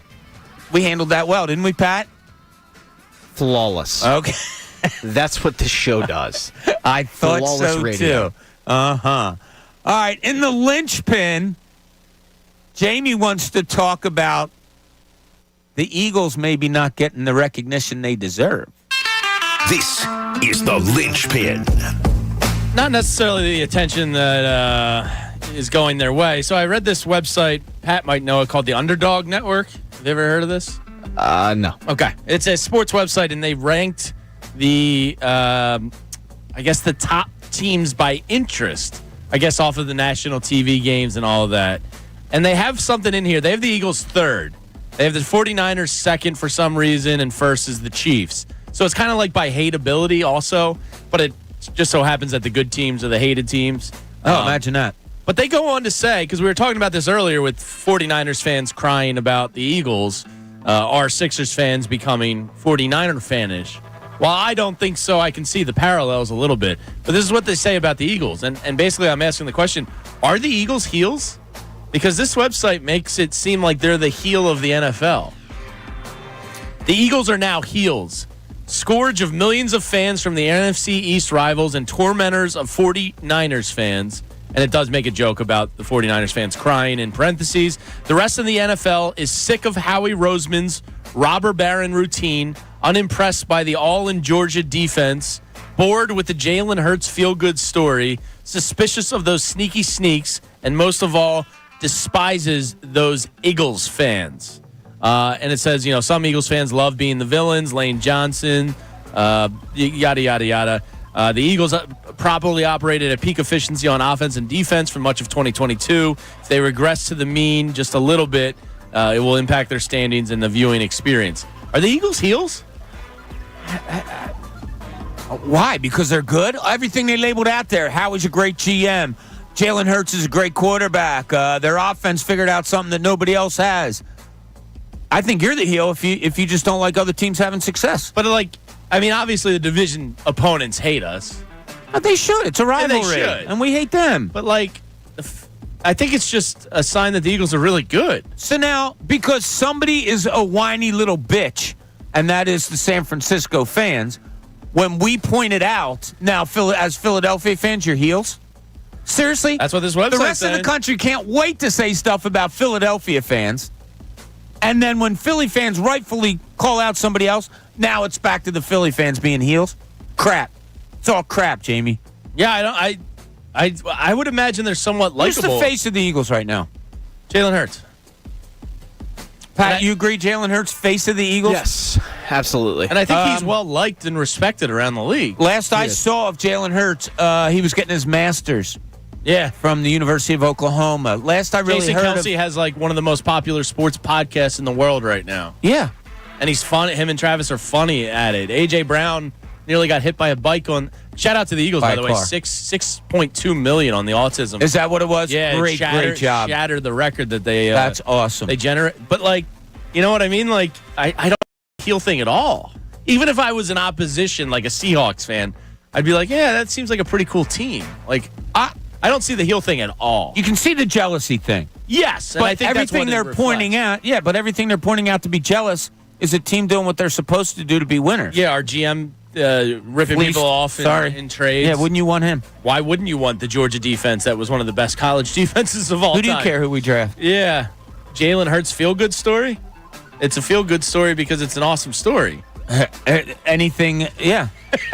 So, yeah, I was just curious if anybody viewed the Eagles as heels. Pat, what do you think? I don't know what the hell they're talking about. Is it all jealousy? A lot of it, yes. I mean, there are plenty of teams around sports that I didn't give a rat's ass about until they started winning and looking like they were going to be a formidable problem for years. And there's probably no better example of that than the New England Patriots. Nobody hated the Patriots. People cheered for the Patriots in the first Super Bowl they were in against the Rams because it was the greatest show on turf losers versus, this underdog story of a 6th-round pick. And now, I mean, they're arguably the most hated franchise in the NFL just because even with the stank of Belichick being there, even though Brady's been gone for 4 years. It's just they're the Patriots. I can't stand them. Can't stand you. So I just think it's a lot of jealousy. I don't think it's anything. That's all I think jealousy. it is too. Yeah, I think they're grasping for straws here. And that's fine. I'd love to be hated. Yeah. In this situation, it's in terms of my favorite team being hated. Yeah, it's because nobody hates the Charlotte Hornets. No, you look at them as a win. Yeah. Nobody hates the Cincinnati Reds because they're doormats. So if you're hated, it's probably for a reason. People hate the Houston Astros. And people will go, well, yeah, they cheated. Well, it's because they cheated and they're good. They cheated and they won a World Series after the cheating scandal. All right, try to put yourself in a opposing fan shoes and look at this Eagles team. What would you hate most about them? That quarterback draw play would have driven me nuts. Yeah, that's fair. The butt push. Yeah, I would be. Right. I'd probably be crying for that not to be a rule. I would too. If I was an But then Angel I'd also fan. be like, hey, head coach, why aren't you doing this? I'd say that's pretty cool. Why don't we do it? Yeah, well, let's if it works so good for them. Adopt that, yeah. Anything, Pat, looking at the Eagles team, if you're an outsider looking in? I mean, it's... I think it's everything the website laid out. Like, Howie Roseman would piss me off. But he would, isn't opposed... I think it's probably somebody you guys didn't mention, Sirianni. Oh yeah, his cockiness. Now look, that would drive me nuts. It takes me off as an Eagles fan. Yeah, when it happened in the moment, I thought, oh my God, this is cringeworthy to the nth degree. But that slow-mo during the playoffs of him just nodding. You guys know what I'm talking about? Oh yeah. Very much so. I sat there like, oh God, stop. And I knew it was going to be a meme, and sure enough, now it's a meme. And if I was an opposing fan, I would I want to punch that dude. Yeah, sure. Square in the face. Yeah. So I think he probably is going to be enemy number one in terms of opposing fans because he might be the most heelish. I would go that. If I was an opposing fan, I would go that. The heel for the Eagles is their head coach. He's got a very hateable face. I'm not going to say who, but there's somebody that I'm close to that doesn't like his antics at all. I mean, I don't mind what he does on the sideline. I like the fact he gets pumped up, but I'm if I was telling an you. opposing fan, I mean, yeah, I'd hate it. And it's not. I don't think it just goes over real easy with opposing coaches, GMs. Was that the Niners game he was doing that? It was when they scored the touchdown, right? And he started like just giving it the yeah, that's what I'm talking. Was it the Niners game, Pat? I can't remember. I don't remember. Because if it was the Niners game, we might have just gotten to the root issue of why the Niners are so butthurt. Yeah, well, Like you and get Brock your Purdy. well, got his yeah, you get your butt kicked, shoulder and then broken. the coach is peacocking around like Conor McGregor on the opposite sideline. I'd be a little pissed Elbow. too. I wouldn't be talking to the media as much as they are. I'd keep that one internal for some motivation. But Yeah, that on Sirianni, the stuff at Indianapolis on him, what he did to Saleh, screaming across the field at him. that was pretty cool. I like that one though. As an Eagles fan, you do. I'm talking about, but if you're an outsider looking Sure. at it, be like, Yeah, hey, you'd hate what is up with this dude? Probably. Yeah, you'd hate him. Absolutely. And, in some instances, like if Nick Sirianni was here now and we said to him, you're considered the biggest heel on the team, he might be like, cool. I don't mind that. Some people relish in that stuff. Yeah. Relish. As long as the players are cool with it and like it, that's all that matters to me. Yep. I'm in total agreements with you. But yes, very hateable if you're another fan base for sure. I never thought of this team as a hateable team. I didn't either until I read this little article and I was like, are they? And I was like, they seem pretty likable, Do actually. we have any hateable? Well, the Flyers, when they were the Broad Street Bullies back, and they were hated. The league hated them. Sure. That Phillies- Why did they hate them? Why? Because they were good. And No, the because the style of play. I know. No one would have gave a rat's ass about the Flyers and the style of play and all that if they weren't winning. You're it was right. The fact that they were kicking your ass physically, and then they were kicking it on the scoreboard as well. Reggie Hanlon's team wasn't hated until they started winning, Pat. Because Reggie Hanlon, remember Reggie Dunlop, Yeah. the Chiefs, You Charlestown. could have just gone with it. Dude, I'm not going with that. No, nobody knows who Reggie Hanlon is. I He's just Hanner made up hand. names. Everybody knows slap shot. Are you kidding? Hannerhan was a goalie. was the goalie on the other team. I know. And his wife was. Well, Yeah, she she went. was another- exploring. She played for another team. She was exploring. I know. Great movie. Oh, man. Hey, someone's right. going to piss himself. He's drunk. What movie is this? I missed Slapshot. I've never really seen it start. Yeah, to you got to finish. check it out. Dude, it's incredible. It is so funny. That's a movie that I could one night be sitting at home. I don't think There's I've no actually games on ever and seen just go, really many bits of it. Dude, it's absolutely. Hanson brothers? You would I love know it. of them because of their kind of cultural. It's one of importance, those- but I don't No, think you- I've ever you- watched it. Jamie, you would. This is a perfect movie for you. You would love it. You would. And it's also something that when you watch it 2 or 3 times, you'll pick up stuff Yep. that's even funnier. So they get in this brawl before the national anthem, right? The Hanson brothers do. Yeah. Then they're playing the national anthem. There's a ref and the song's playing, and he keeps like looking back at the Hansons. All they're doing is standing there bleeding from a thing. And he goes back to him. I swear to God, I'm not putting up with any of your crap. And he starts going. But the funny part is, if you look at one of the Hanson brothers, he's bleeding out of his ears. So it's hysterical. So the Hanson brother ends up yelling at the ref. I'm listening to the effing yeah, song. I'm trying to listen to the effing And song, man. One of my first times ever producing a Flyers game. I'm working with Timmy and Coatsy, obviously. They don't really know me all that well. And they were talking during the national anthem. And I just get and talk back in the button and just yell at them, I'm listening to the effing song. And I think that was the moment where they were like, all right, this dude's not that bad. That's when the love began? Yeah. Yeah. Because they weren't exactly expecting. Before that, I was, oh, yeah, sure, no problem. Normal guy. And then I yelled at them. I asked That's a good way to start a relationship. Yeah. Well, Yeah. I mean, for those two, it's fitting. Yeah. What does Coachy do in retirement? I know besides play a lot of golf. Friday. Oh, did you? How's he doing? He called me up. He's good. He said, "Yeah, I'm trying." He laughed and said, "I'm trying to stay busy." I don't think there's. He said he's been on the golf course every day, but 2. Oh, that's awesome. So I mean, he was gifted a golf cart, That's pretty cool. and he has used it quite a bit. So he's loving life. By the way, the Sirianni peacocking was the Giants game. Thanks to Casper and Bobby for tweeting that in. It's funny. I can see his face plain as day. I don't remember the play, but it went for a touchdown, right? I think it was a touchdown play. Yeah.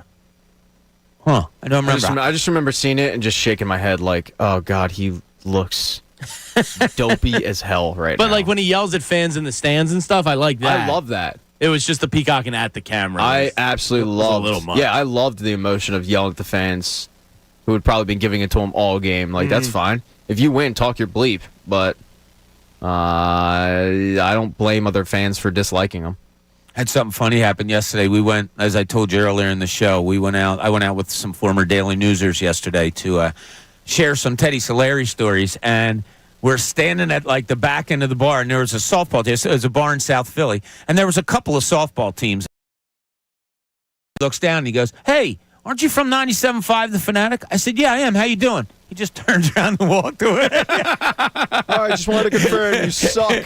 Yeah, I was like, "Oh, you could just tell me I'm horrible. That's cool." But All right, see you later. yeah, I was thinking of gulps, you, huh? Pat, because I should have pulled the Pat Egan. No, that's not me. No, I'm not Pat Egan.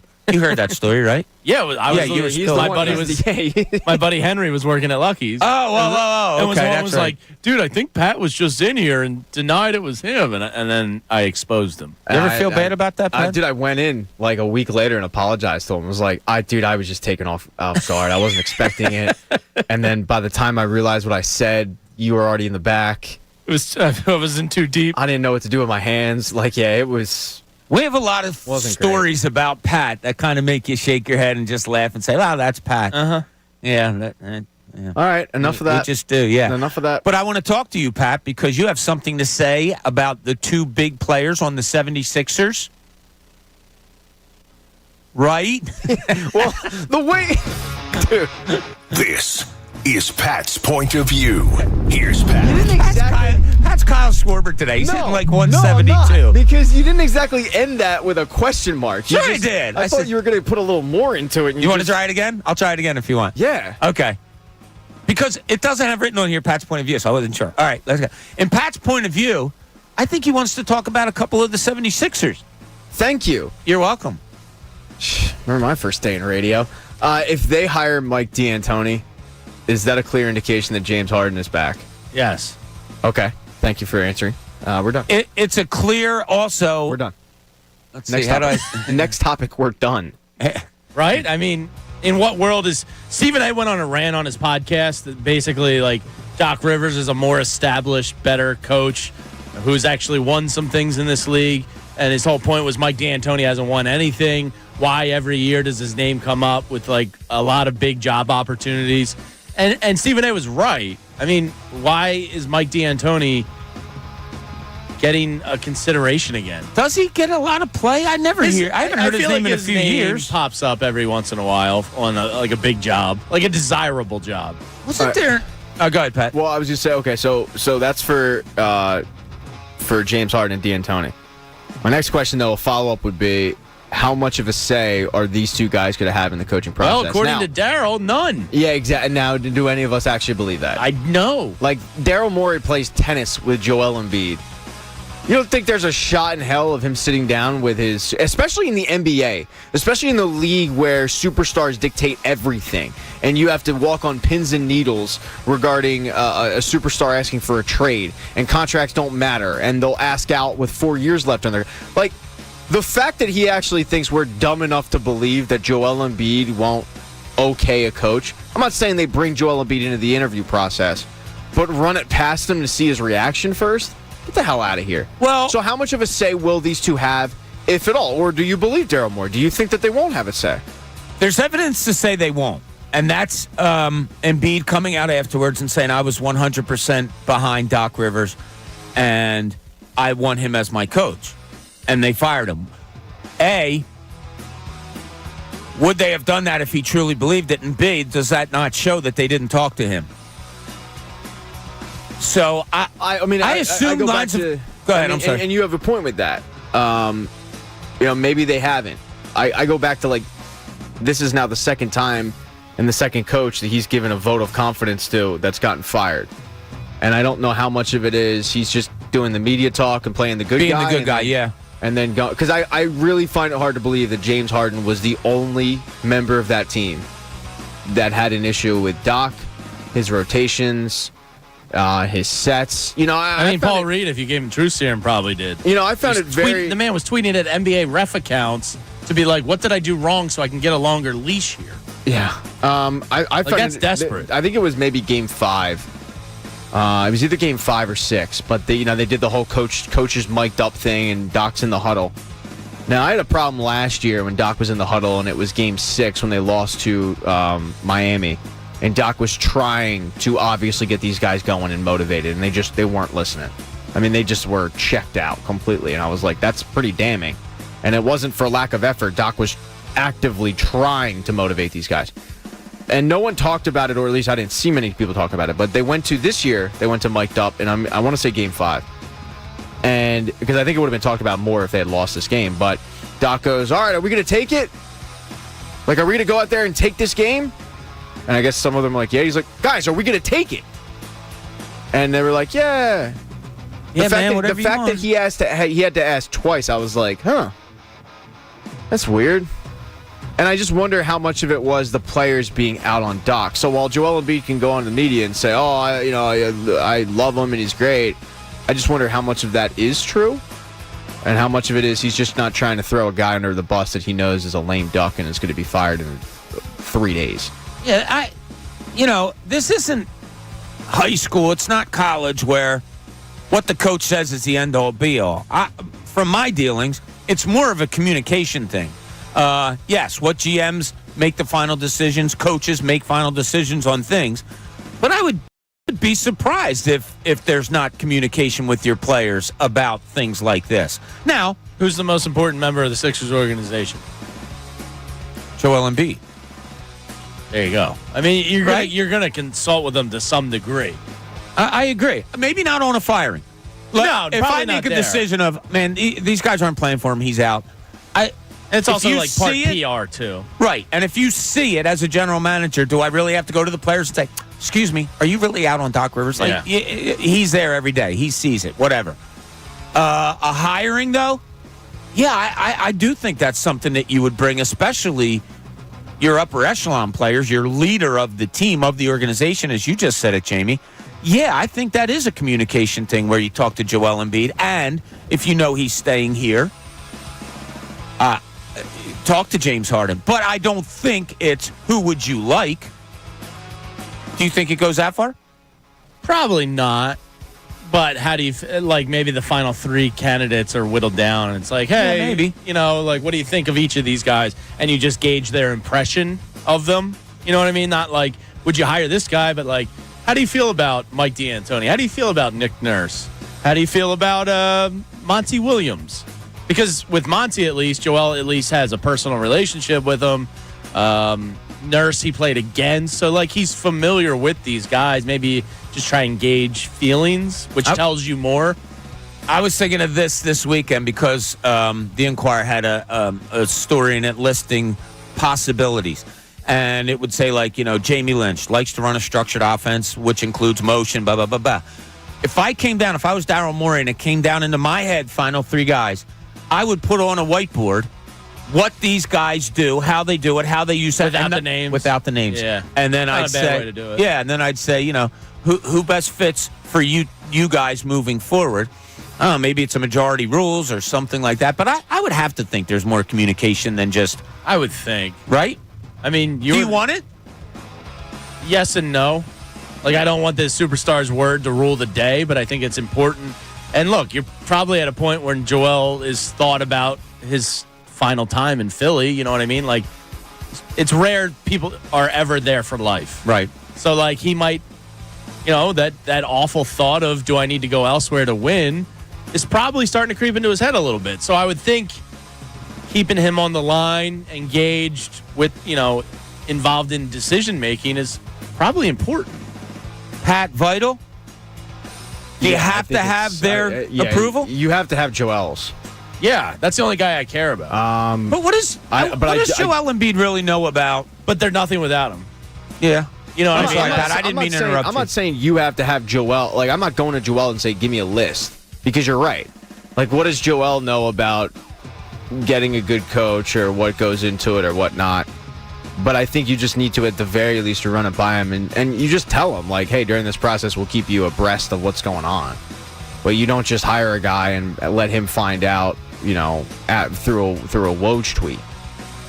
Because I don't want to piss the dude off. because he's good at basketball. No, I kind of like the idea Well, that Jamie and I had about I'd put it on a whiteboard. All the things a guy does well, where he emphasizes his coaching, all of those things, and say, hey, which one do you think goes best with you? And there's a chance that Joel just doesn't care. I think we look at superstars wanting to have a say in it. Some do. But there's a chance that Joel's like, yeah, whatever, I'm the MVP. I could play in any system. I could play for any coach. You could be right there. I'm likable. Like, Brett Brown loved Joel Embiid. He's a likable kid. I think Doc Rivers liked Joel Embiid. Yeah, like, guy. I don't see Joel Embiid being that much of an issue for coaches too much. So he might just go, yeah, well, hire whoever. Like, just let me know. I don't know if Joel Embiid is really built to be, a guy that storms into the office and says, all right, let's sit down and talk about this. He's definitely, not to the extent, but he's not Aaron Rodgers. But he also might want to have a say. Yeah. So and if he does, you kind of owe it to the organization to at least hear him out and hear what he has to say about it. I'm not saying he's hiring the guy, but you kind of got to ask him what he wants to do. And I would want my players on the same page if I'm president of basketball ops, if I'm a GM, whatever it may be. Not because if it goes wrong, I have someone to share blame with, but you're all in the same boat together. So I don't know how I'd handle it. I wonder. I think I would do the whiteboard thing. I do think I'd listen to my players to an extent. Yeah, to an extent, but ultimately you still ultimately it's your decision. Yeah, and I want Darryl and Elton and ownership making the call. I don't want Joel Embiid making the call. No, but I think you have to weigh his thoughts on it, and you also run the risk of, why did you ask me then? True. I asked Jamie, which one do you like? And you go on and on and on. I pick somebody else. You're sure as hell going to come to me and say, what the hell did you ask me for? Yeah. So it's an interesting dynamic that they have going on there. Yeah, Darryl and Elton are in a tough spot here for in many regards this offseason. Many regards, yeah. We have no idea what this roster is right now. Oh, well, we talked to Keith on Saturday, and Nick Nurse is reportedly in town. I guess he's the first candidate, and I kind of was like, Keith, is him being the first interview kind of shed a little light on him maybe being a favorite? And he was like, I don't know if any of these coaches want to jump into this yet, not knowing if James Harden is going to be the team's point guard or not. Yeah. So, that decision could also affect the coach. Everything just seems like a big circle right now, doesn't it? Like a never-ending circle of you can't stop here, can't stop there. What? I don't know. I don't know what's going on with this. Because there are some big names out there in the coaching world, and there's other opportunities. And you got to gobble one of the good guys up. Yeah, because So you want to be thorough and patient, but you also don't want to lose your guy. Yeah, I don't want the question to be when they do hire somebody, oh, well, that's who was left over. Yeah. And the Sixers come out and say, no, this is who we wanted all along, and the fan base not believing it. Yeah. Hopefully they get the guy. What do you think the best hire would be to appease, not that this should rule their day, but to appease the fan base a little bit? What do you think is the sexiest hire they can make? Sexiest would probably be... Because Nick Nurse isn't sexy. I think people hated him. Monty Williams is the likable one, right? Budenholzer, I don't think really sways people's needles. Well, you look at Budenholzer. My God, Budenholzer, he just won a title a couple years ago. He also those Atlanta teams were pretty good under him. He probably knows how to maybe beat a team the Sixers have to get through next year in the Milwaukee Bucks. True. Weaknesses, whatever it may be. But do you think the fan base is pumped if Mike Budenholzer is announced head coach tomorrow? Not unless he shaves and loses some weight. He's got to look a good part. Yeah, you think he's not looking the part these days? He looks like he's gained a couple pounds since his... It's all right. It's the Midwest. He's all hopped up on cheese. Yeah, good point. Hey, slice into savings at Whole Foods Market. Get 3 large Hass avocados for just $4 with Prime through May 23rd. While supplies last, shop in-store or online. Terms apply. What? I got an avocado hack that's awesome. Hack. An avocado hack? What is it? Everything's a life hack these days.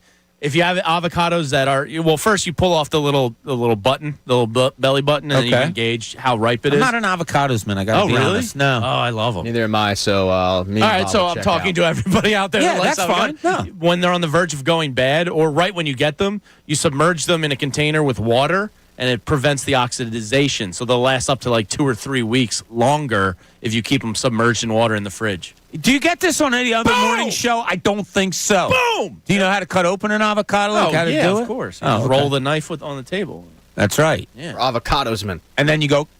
You guys pull it out, you guys- right? I hit it with the knife, twist it, Yeah, and throw it exactly. off. Yeah. Nah, my daughter was into avocado toast there for a while. It's and all. delightful. Is it really? Yeah, I get some. See, I shouldn't say I don't like it. I haven't tried it like come that. over yeah. for a Saturday morning breakfast at my house. Okay. Throw a little some cherry tomatoes on there, everything seasoning, some hot sauce. Yeah, You Bob do loves mimosas? tomatoes. Yeah. Oh yeah. Not. Yeah. Well, I you do can have mimosas. tomatoes. I won't have the tomatoes. Do a But little hot honey on there. You do mimosas? Yeah. I could see the Lynch I'm family a bloody doing man, actually. Are you? Yeah. How about Addie? She likes mimosas. Yeah. So I've you never two had a girls bloody can either. have, oh, because it mimosas. has tomato juice. I don't like tomatoes. That's why I don't do. I can't help you, Bob. I apologize. I don't apologize for our show today. We want to thank you for joining us on the John Kincade Show. As always, for the last week, John, we're all rooting for you. He's hoping to be back here a week from tomorrow, day after He will be Memorial back Day. here a day Yeah, from tomorrow. exactly. So we thank you for all your kind thoughts and prayers for John. And I want you to remember to support life-saving cancer research. Join me and our generous partners, Window Nation, in making a donation to the American Association for Cancer Research today at 975thefanatic.com/AACR.